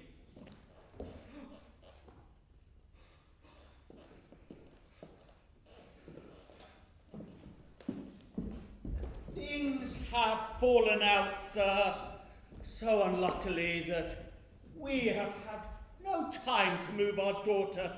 Look you, she loved her kinsman Tybalt dearly, and so did I. Well, we are born to die. 'Tis very late, she'll not come down tonight, I promise you. But for your company, well, I would have been in bed an hour ago. These times of woe afford no time to woo. Madam, good night. Commend me to your daughter. I will, and know her mind early tomorrow. Tonight she's mewed up to her heaviness. Sir Paris, I will make a desperate tender of my child's love. I think in all respects she will be ruled by me. Nay, I doubt it not. Wife, go you to Juliet, ere you go to bed. Acquaint her here of my son Paris's love, and bid her, mark you me, that on Wednesday next. But soft, what day is this? Monday, my lord. Monday. Well, Wednesday is too soon. No, Thursday let it be. Tell her Thursday she shall be married to this noble earl. Oh, will you be ready? I mean, do you like this haste? We'll keep no great ado, a friend or two, for hark you, Tybalt being slain so late, it may be thought abroad that we held him carelessly if we revel much. Therefore, we'll have some half a dozen friends in theirs and then. But what say you to Thursday? My lord, I would that Thursday were tomorrow. Well, get thee gone. Oh, Thursday be it then. Go you to Juliet, ere you go to bed. Prepare her wife against this wedding day. Farewell, my lord. Farewell. Farewell, my lord. Light to my chamber, ho. Well, afore me. Wilt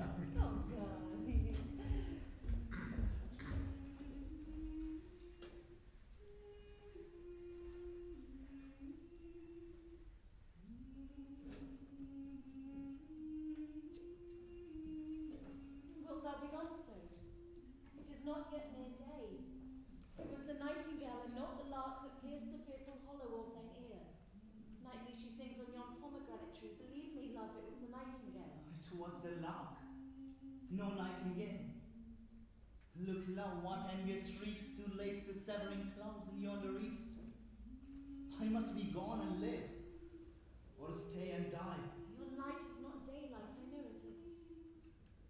'Tis some Besia the sun hath excelled, to be to thee this night a torch-bearer and light thee on thy way to Mantua. Therefore stay yet, thou needst not be gone. Let me be ta'en, let me put to death. I'll say yon's grace, not the morning's eye. House, my soul, let's talk, it is not day. It is, I hence be gone away. the lark that sang so out of tune, straining harsh discords and unpleasing sharps. Some say the lark makes sweet division, this doth not so, for she divideth us. Oh, now begone, more light and light it grows. More light and light, more dark and dark our woes. Madam! Your lady mother is come into your chamber. The day is broke. Be wary, look about. And window, let day in and let life out. Farewell. One kiss and I'll descend. Art thou gone so? Love, lord, I husband, friend. I must hear from thee every day and the hour. Farewell. I'll make no opportunity that may convey my greetings. Love to thee. Dost thou think we shall ever meet again? I doubt it not. And all these woes shall serve for sweet discourses in our time to come. Oh God, I have an ill-divining soul. Methinks I see thee now thou art below as one dead in the bottom of a tomb. Dry sorrow drinks our blood. Adieu. Adieu.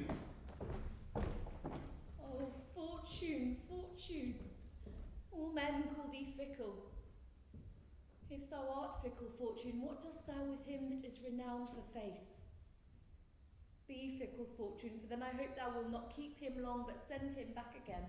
How, daughter? Iowa? Why? How now, Juliet? Madam, I am not well. Evermore weeping for your cousin's death? What? Wilt thou wash him from his grave with tears? Yet let me weep for such a feeling loss. So shall you feel the loss, but not the friend which you weep for? Feeling so the loss cannot choose but weep the friend. Well, girl, thou weepst not so much for his death, as that the villain lives which slaughtered him. What villain, madam? That same villain, Romeo! Villain and he be many miles asunder. God pardon him, I do with all my heart. Yet no man like he doth grieve my heart. That is because the traitor murderer lives. Aye, madam, from the reach of these my hands. But none but I might venge my cousin's death. We will have vengeance. Feed thou not. I have sent to one in Mantua where that same banished renegade doth live. Shall give him such an unaccustomed drum, so he will soon keep devout company. And then I hope thou wilt be satisfied. Madam, if you could find but a man, I will temper it. The Romeo upon receipt thereof should soon sleep in quiet. Oh, well, find out the means, and I find such a man. But now, I tell you joyful tidings, girl. What are they? I beseech your ladyship. Well, thou hast a careful father, child, one who, to put thee from thy heaviness, hath sorted out a sudden day of joy, that thou expectst not, nor I look not for. In happy times, what day is that? Married, my child, early next Thursday morn. The gallant noble and the young gentleman, the County Paris, at St. Peter's Church, shall happily make thee there a joyful bride. St. Peter's Church and St. Peter too, he shall not make me there a joyful bride. I pray you, tell my lord and father, madam, I will not wed yet. And when I do, I swear it shall be to Romeo, whom thou know I hate rather than Paris. Is the news indeed? Here comes your father. Tell him for yourself, and see how he will take it at your hands. How now? Steward girl, what, still in tears? Oh, forevermore showering? One little body thou counterfeits the sea, a wind, a bark, for still thy eyes, which I may call the sea, do ebb and flow with tears. Oh, how now, wife? Have you delivered to her our decree? Aye, but she will none, she gives you thanks. I would the fool be married to the grave. So, take me with you, wife. How will she have none? Does she not give us thanks? Is she not proud? Does she not count herself blessed, unworthy as she is, that we have wrought so worthy a gentleman to be her bridegroom? Not proud that you have, but thankful that you have. Proud can I never be of what I hate, but thankful even for hate which has meant love. How now, chopped logic? What's this? Proud, and I thank you, and I thank you not, and yet not proud? Mistress Minion, you thank me no thankings, nor proud me no proud, But Vettel, you'll find joints game Thursday next to go with Paris to St. Peter's Church, or I will drag thee on a hurdle thither. Father, I beg you on my knees, hear me with patience, but to speak a word. Hang thee, young baggage, disobedient wretch. Get thee to church o' Thursday next, or never after look me in the face. But Father, please, let me Not, explain, replying please. not. Please, Do not answer me, my fingers in! God in heaven bless her! You ought to blame my lord to rate her so! And why, my mistress wisdom? Hold your tongue. God's bread makes me mad. Day, night, work, play, alone in company. Still my care hath been to have a match done. Now, having provided a gentleman of noble parentage, of fair demeans, youthful and nobly trained, stuffed, as they say, with honourable parts, proportioned as one's thoughts would wish a man, and then to have a wretched puling fool, a whining mammet in her fortune's tender, to answer, I'll not wed. I cannot laugh. I pray you, pardon me. But as you'll not wed, I'll pardon you. Thursday is near. Lay hand on heart advice. As you be mine, I will give you to my friend. As you be not, hang, beg, starve, die in the street, for by my soul, I'll ne'er acknowledge thee. Nor what is mine shall never do thee good. Is there no pity sitting in the clouds that can see in the bottom of my grief? Sweet my mother, cast me not away. Delay this wedding by a month, a week. For if thou wilt not make the wedding bed in that dim monument where Tybalt lies. Talk not to me, for I'll speak not a word. Do as thou wilt, for I'll have done with thee. Oh God! Oh nurse, how shall this be prevented? Alack, that heaven should practice such stratagems on so soft a subject as myself. Hast thou some comfort, nurse, some word of joy? Faith, here it is. I think it's best you marry with the county. Oh, he's a lovely gentleman. Romeo's a dish clout to him. An ego, madam, have not so green, so quick, so fair an eye as Paris hath. Beshrew my very heart, I think you are happy in this set and match. For it excels your first. Or if it did not, your first is dead. Or 'twere as good he were as living here and you no use of him. Speakest thou from thy heart? And my soul too, or else beshrew them both. Amen. What?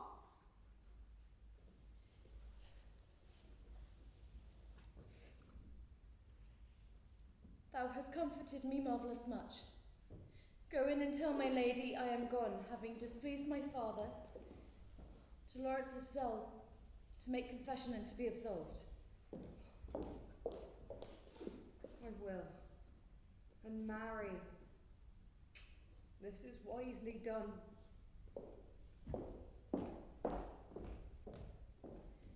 Ancient damnation, O most wicked fiend, henceforth thou and my bosom shall be twain. I'll to the friar to know his remedy. All else fails, myself have power to die.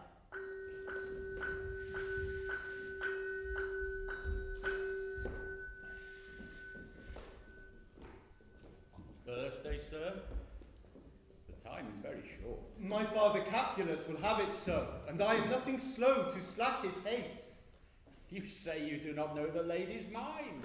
Immoderately she weeps for Tybalt's death, and therefore have I little talked of love. Now, sir, her father counts it dangerous that she doth give her sorrow so much sway, and in his wisdom hastes our marriage to stop the inundation of her tears. Now do you know the reason of this haste? I wish I knew not why it should be slowed. Look, sir, here comes the lady toward my cell. Happily met, my lady and my wife. That may be so, sir, and I may be real life. That maybe must be love on Thursday next. What must be shall be. That's a certain text. Come you to make confession to this father? To answer that, I should confess to you. Do not deny to him that you love me. I will confess to you that I love him. So will ye. I am sure that you love me. If I do so, sir, it's of more price being spoke behind your back than to your face. Poor soul, thy face is much abused with tears. The tears have little victory on it. It was bad enough before their spite. Thou wrongest it, more than tears, with that report. It is no slander, sir, which is the truth. What I spake to my face. Thy face is mine, and thou hast slandered it. That may be so, sir, for it is not mine own. Are you at leisure, Holy Father, now, or shall I come at evening mass?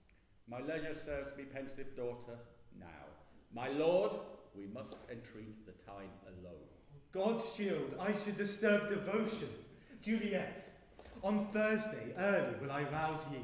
Till then, adieu, and keep this holy kiss.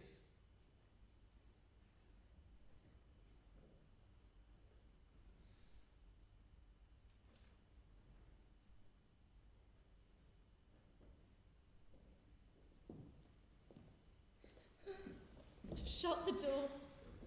And when thou hast done so, come weep with me, past hope, past cure, past help. Ah, Juliet, I already know thy grief. It strains me past the compass of my wits. I hear thou must, and nothing may prorogue it, on Thursday next be married to this county. If in thy wisdom thou canst give no help, do but call my resolution wise, and with this knife I'll help it presently. God joined my heart and Romeo's, thou our hands, and ere this hand by thee to Romeo sealed shall be the label to another deed. Or my true heart in treacherous revolt will turn to another. This will slay them both. Be not so long to speak, what thou speak not of remedy. Hold thee, daughter, for I do spy a kind of hope. If rather than to marry County Paris, thou hast the strength and will to slay thyself, then is it likely that thou wilt undertake a thing like death, to chide away this shame? And if thou darest, I'll give thee remedy. Bid me leap rather than marry Paris, off the battlements of yonder tower, or bid me go into a new-made grave and hide me with a dead man in his shroud. Things that to hear them speak will make me tremble, and I will do it without fear or doubt, to live an unstained wife to my sweet love. Hold then. Go home. Be merry. Give consent to marry Paris. Wednesday is tomorrow. Tomorrow night, look that thou lie alone. Let not thy nurse lie with thee in thy chamber. Take thou this vial, being then in bed, and its distilled liquor drink thou off. No breath, no warmth shall testify that thou livest. Now when the bridegroom in the morning comes to rouse thee from thy bed, there art thou dead. Meantime against thou shalt awake, shall Romeo by my letters know of our drift. He shall hither come, and he and I shall watch thy waking, and that very night shall Romeo bear thee to Mantua. Give me, tell me not of fear. Hold, be gone. Be strong and prosperous in this resolve. I'll send a friar with speed to Mantua with my letters to thy lord. Love give me strength, and strength shall help afford. Farewell, dear father. So many guests invite as here are writ. Sarah, go hire me 20 cunning cooks. You shall have none ill, sir, for I'll try if they can lick their fingers. How canst thou try them so? Marry, sir, 'tis an ill cook that cannot lick his own fingers. Therefore, he that cannot lick his own fingers goes not with me. Go, be gone. What? Is my daughter gone to Friar Lawrence? Aye, forsooth. Well, he may chance to do some good on her. See where she comes from strict with a merry look. Why, how now, my headstrong? Where have you been gadding? Where I've learned me to repent the sin of disobedient opposition. To you in your behest and am enjoined to fall prostrate here and beg your pardon. Pardon, I beseech you, henceforth I never ruled by you. Send for the county! Go tell him of this! We'll have this lot lit up tomorrow morning! I saw the young lord at Lawrence's cell, and gave him what becometh love I might, not overstepping bounds of modesty. I am glad on it. This is well. Stand up! This is how it should be. Oh, well, let me see the county I married. Go and send him hither. Now, afore God, this reverend holy friar, the whole city is much bound to him. Nurse, will you go with me to my closet and help fetch such needful ornaments that I should need tomorrow? No, not till Thursday. There is time enough. Go, nurse, go with her. We'll to church tomorrow. We shall be short in our provision this nowny night. Tush, I will stir about, and all things will be well, I warrant thee, wife. Go you to Juliet. Go help deck her up. I'm not to bed tonight. Let me alone. I'll play the housewife for this one. What ho? They're all four. Well, I'll walk myself to County Paris to prepare him up against tomorrow. Oh, my heart is wondrous light that this same wayward girl is so reclaimed.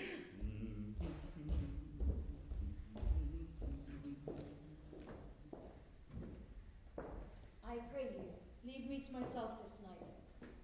I have the need of many orisons to make the heavens smile upon my state, which well thou knowest is cross and full of sin. What? Are you busy, ho? Need you my help? I pray you, leave me now and let the nurse sit up with you this night. I'm sure you have your hands full in this sudden business. Good night. Get thee to bed and rest, for thou hast need.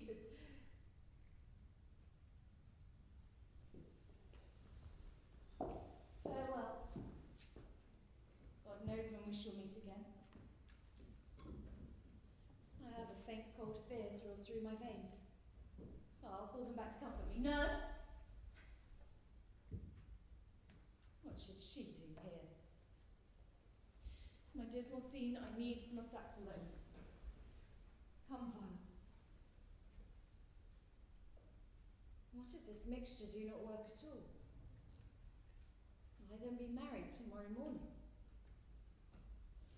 No. This will forbid it. Lie thou there. What if this be a poison, for I subtly have ministered to have me dead? Lest in this second marriage he should be dishonoured, having married me before to Romeo. I fear it is. I think it not. He has still been tried a holy man. What if I wake ere the time my Romeo comes to redeem me? Will I not lie strangled and die stifled in the vault ere my Romeo comes?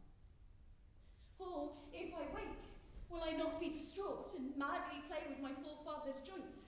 Or pluck the mangled tybalt from his shroud? Or, with some bone, dash out my breast brainless with a club? Oh, look. Methinks I see my cousin's ghost, that seeking out Romeo that did spit his body upon a rapier's point. Stay, Tybalt, stay!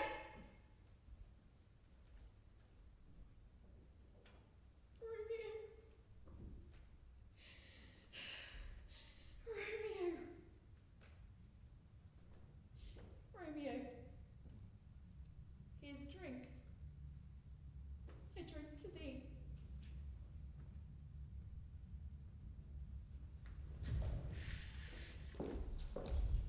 Ho! Take these keys and fetch more spices, nurse. They call for dates and quinces in the pastry. Come, stir, stir. The second cock has crowed, the curfew bell has rung. What, 'tis 3 o'clock. Get you to bed. You'll be sick tomorrow for this night's watching. What? No, I've watched here now all night for lesser cause and near being sick. Aye, you have been a mouse hunt in your time, but I will watch you from such watching now. A jealous herd. A jealous herd. Now, fellow, what's that? Things for the cook, sir, but I know not what. Well, make haste, make haste.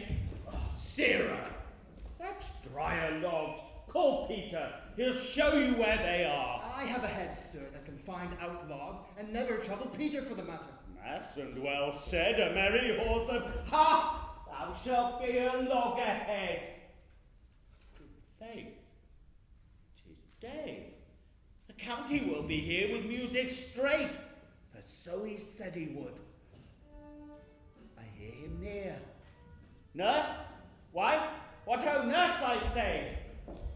Go waken Juliet, go trim her up. I'll go and chat with Paris. Hi, make haste, make haste!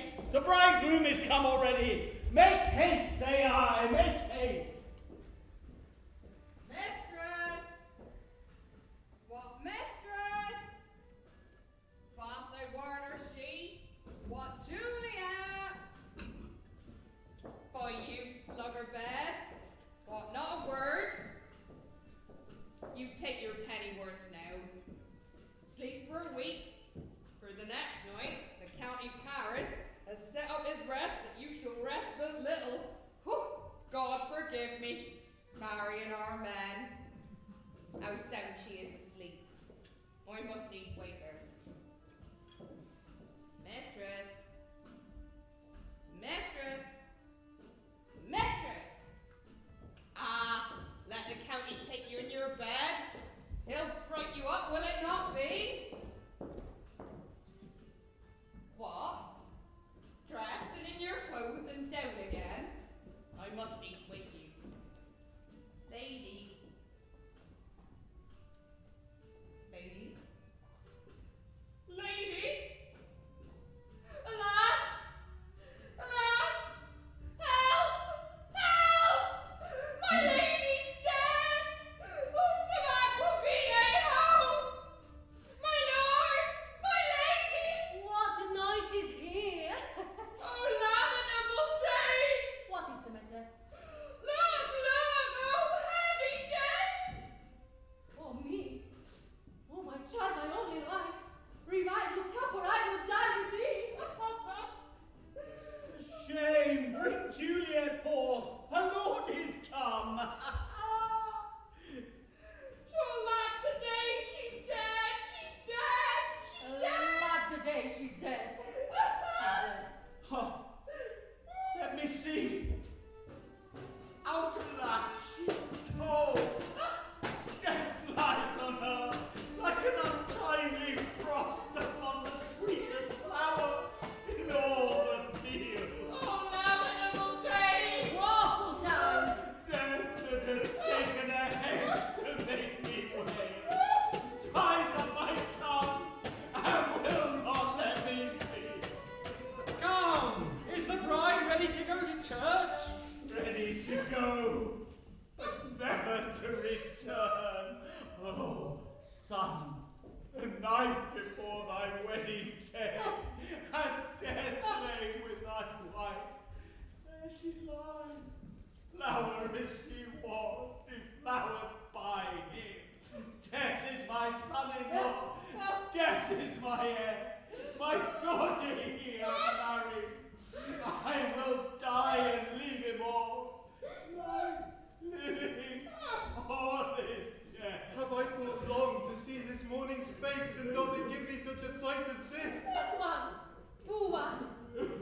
poor and loving child, and cruel death hath catched it from my side. Oh, woe!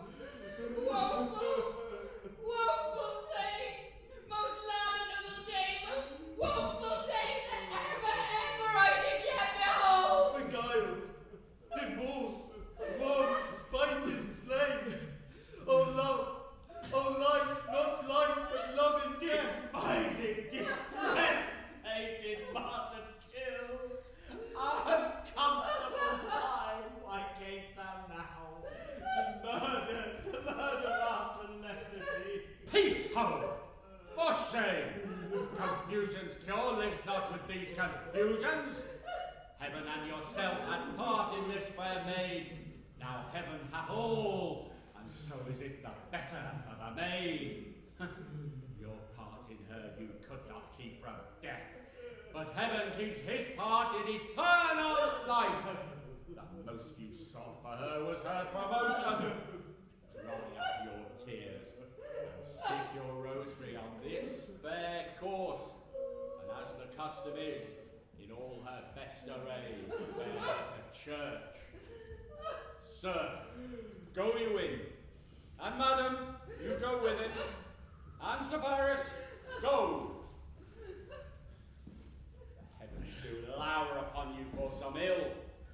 Move them no more by crossing their high will. Babe, we may put the pipes and be gone. Ah, honest good fellows! Put up, for well you know, this is a pitiful case. Musicians. Oh, musicians. My heart is full of woe. Blame Sir Mary Dump to comfort me. Not a dump ween. 'Tis no time to play now. You will not. No. And I will give it you soundly. Say what will you give us? No money, on my faith. But the gleek. I will give you the minstrel. Oh, then I shall give you the serving creature. Then I would lay the servant creature's dagger on your pate. Oh, pray you put up your dagger and put on your wit. Then have at you with my wit. I will dry beat you with an iron wit. And put down my iron dagger. And grinding grief, the heart of wood, and doleful dance, the mind. What a pestilent knave this is saying. Oh, wang him. Come, we'll in here and tarry for the mourners and then stay dinner. Find me trust the flattering truth of sleep. My dreams presage some joyful news at hand.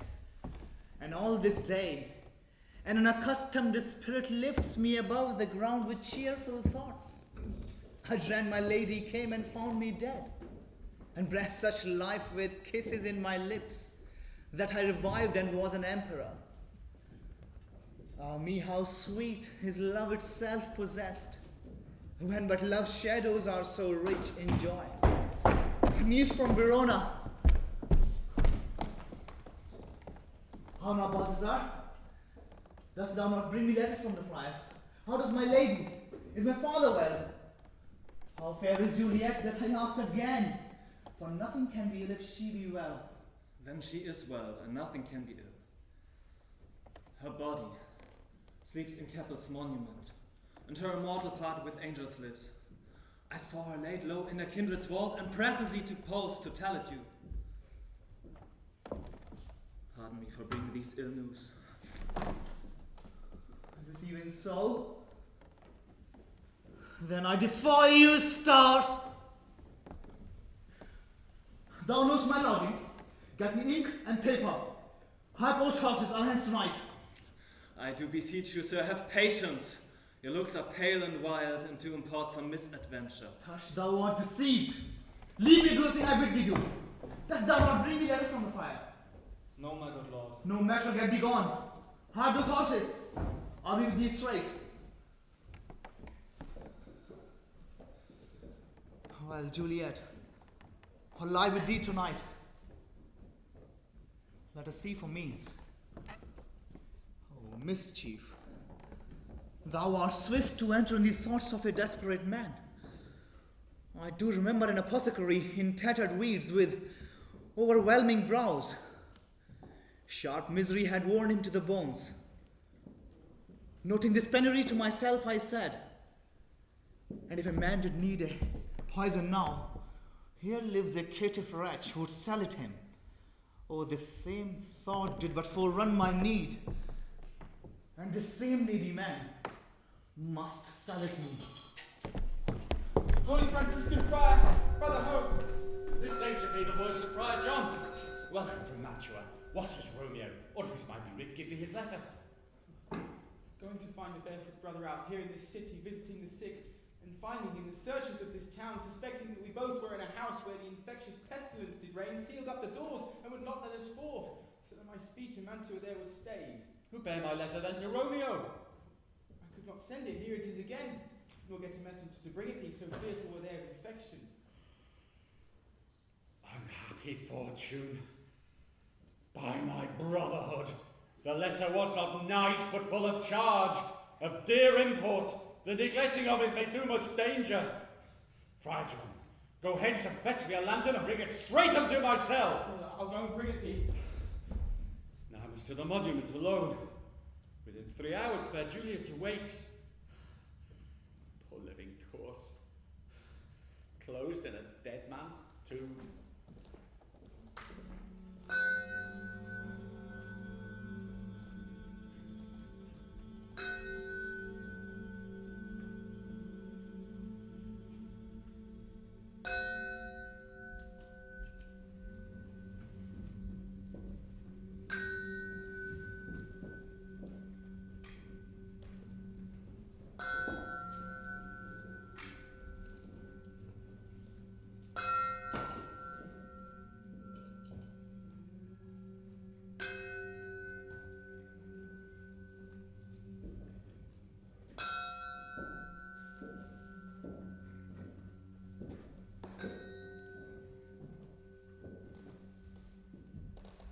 Give me thy light, boy. Hence, and stand aloof. Yet put it out, for I would not be seen. Under yond yew trees lay thee all along, holding thine ear close to the hollow ground. So shall no foot upon the churchyard tread, but thou shalt hear it. Whistle then, to me a signal thou hearest something approach. I am almost afraid to stand alone here in the churchyard. Yet I will adventure.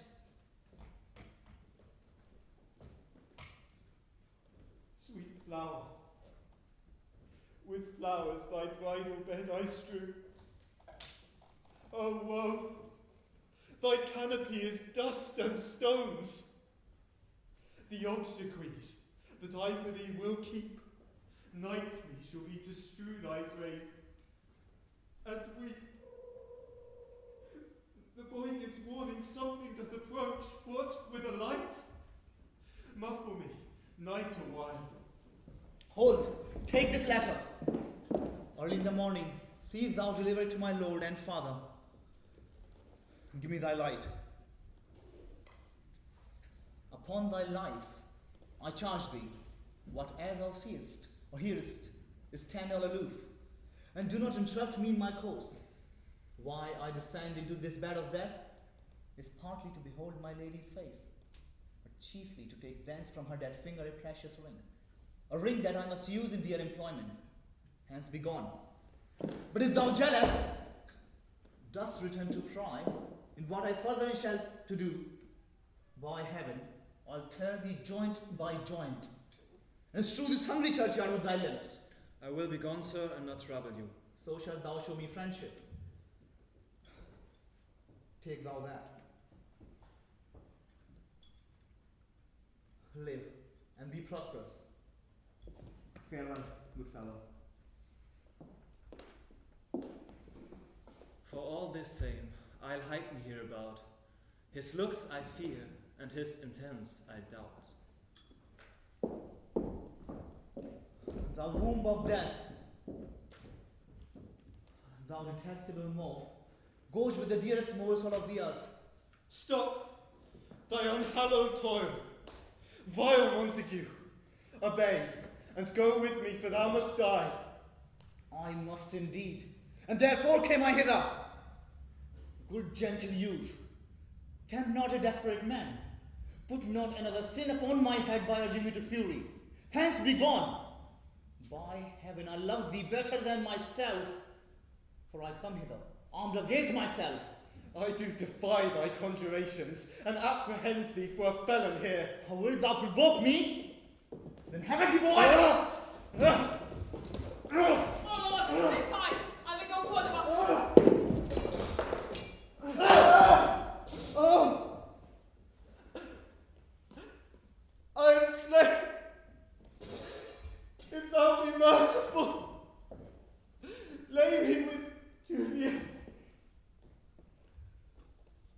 auspicious kinsman, noble County Paris. What said my man when my betrothed soul did not attend him as we rode? I think he told me Paris should have married Juliet. I'll bury thee in a triumphant grave. A grave? Oh no, a lantern-slaughtered youth. For here lies Juliet, and her beauty makes this world a feasting presence full of light.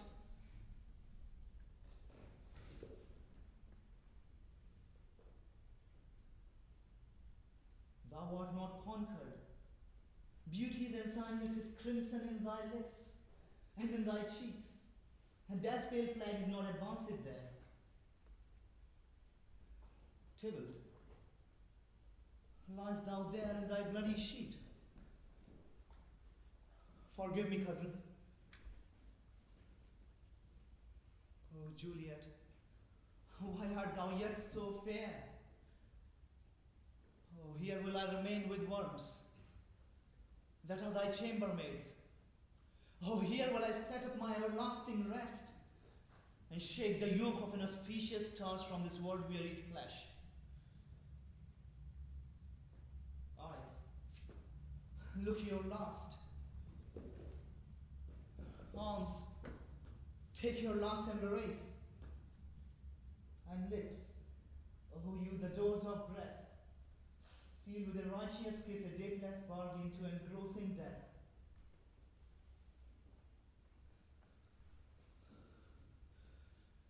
Here is to my love. Oh, true apothecary, thy drugs are quick. Thus with a kiss I die. St. Francis be my speed. How often I at my old feet stumbled at graves. Who's there? He is one a friend and one that knows you well. Bliss upon me. Tell me, good my friend, what light shines yon that vaguely shares his light with grubs and eyeless skulls? Is I discerned it buried in the Capitol monument? It does, though, holy sir. And there's my master, one that you love. Who is it? Romeo. How long have you been there? For half an hour. Go with me to the vault. I dare not, sir. Stay then. I'll go alone. Fear comes upon me. How much I fear some ill, unlucky thing. As I did sleep under this yew tree here, I dreamt my master and another fought, and that my master slew him. Romeo! What means this masterless and gory sword? Romeo! Oh, pale. What? Who else? Paris too? The lady stars. Oh, comfortable friar, where is my lord? I remember well where I should be, and there I am. Where is my Romeo? Oh, well, it's corner. I hear a noise. Come away. Thy husband in thy bosom lies there dead, and Paris too. Come, I'll dispose of thee among a sisterhood of holy nuns. Stay not to question, for the watch is coming. All's well, west corner. Come, go, good Juliet. I dare no longer stay. Go get thee hence, I will not away. What's this? All's well, south corner. A cup close in my true love's hand. Seems poison hath been his timeless end. Oh, child drunk all and left no friendly drop to help me after. I'll kiss thy lips, happy some poison yet still doth remain till it die with restorative. My lips are warm. Lead, boy, which way? Yea, noise, then I'll be brief. Oh, happy dagger, here's thy sheath. There rest and let me die. This is the place, there where the ghost of burn. The ground is bloody. Search about the churchyard. Pitiful sight, here lies County Paris slain. And Juliet, bleeding warm, who hath lain these 2 days buried. Go tell the prince. Run to the Capulets. Raise up the Montague. Some other search. Here's Romeo's man. Found him in the churchyard. Here is a friar that trembles, sighs, and weeps. What misadventure is so early up that calls us from our morning's rest? What should it be that there's a shriek abroad? The people in the streets cry Romeo, some Juliet, and some Paris, and all around with open outcry toward a monument. What fear is this which strikes upon our ears? Sovereign, here lies County Paris slain, and Romeo dead, and Juliet dead before woman you killed. Search, seek, and know how this foul murder comes. Here is a friar, and slaughtered Romeo's man.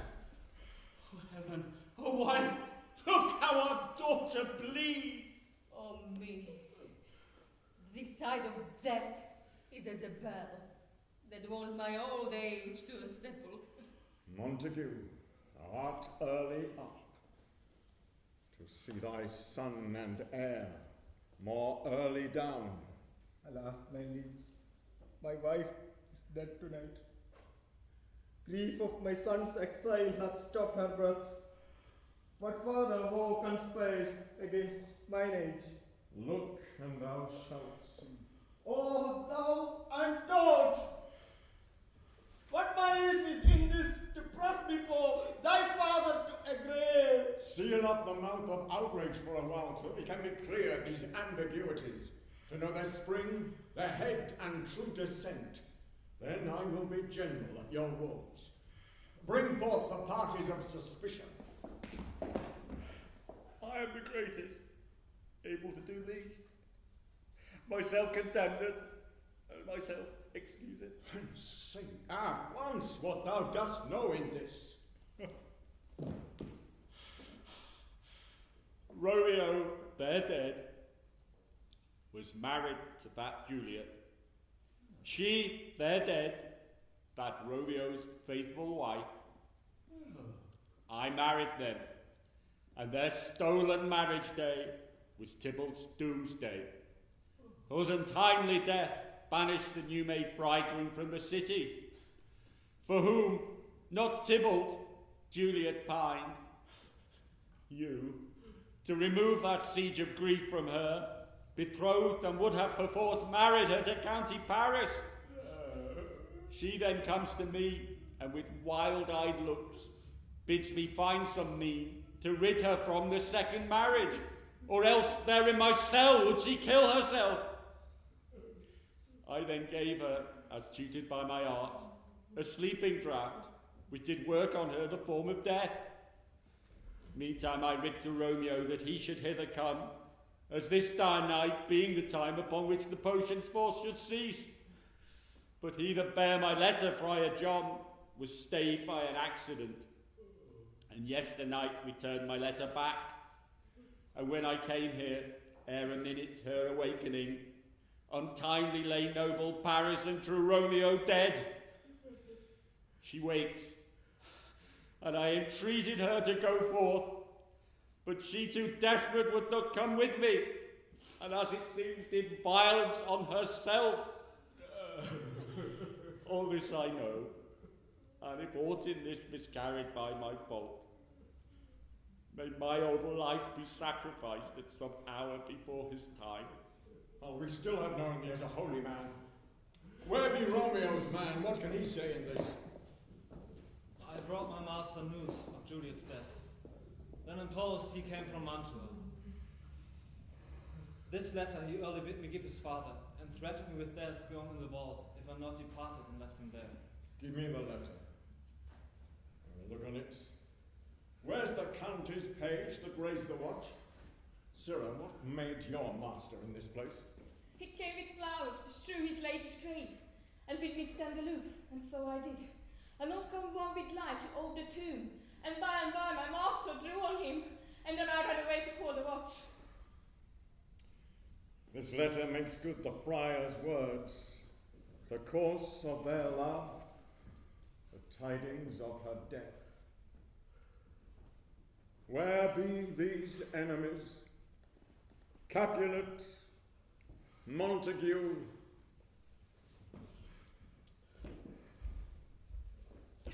See what a scourge is laid upon your hate.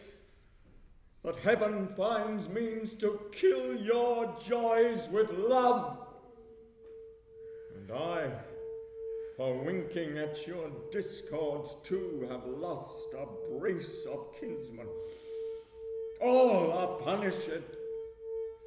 Oh, Brother Montague, give me thy hand.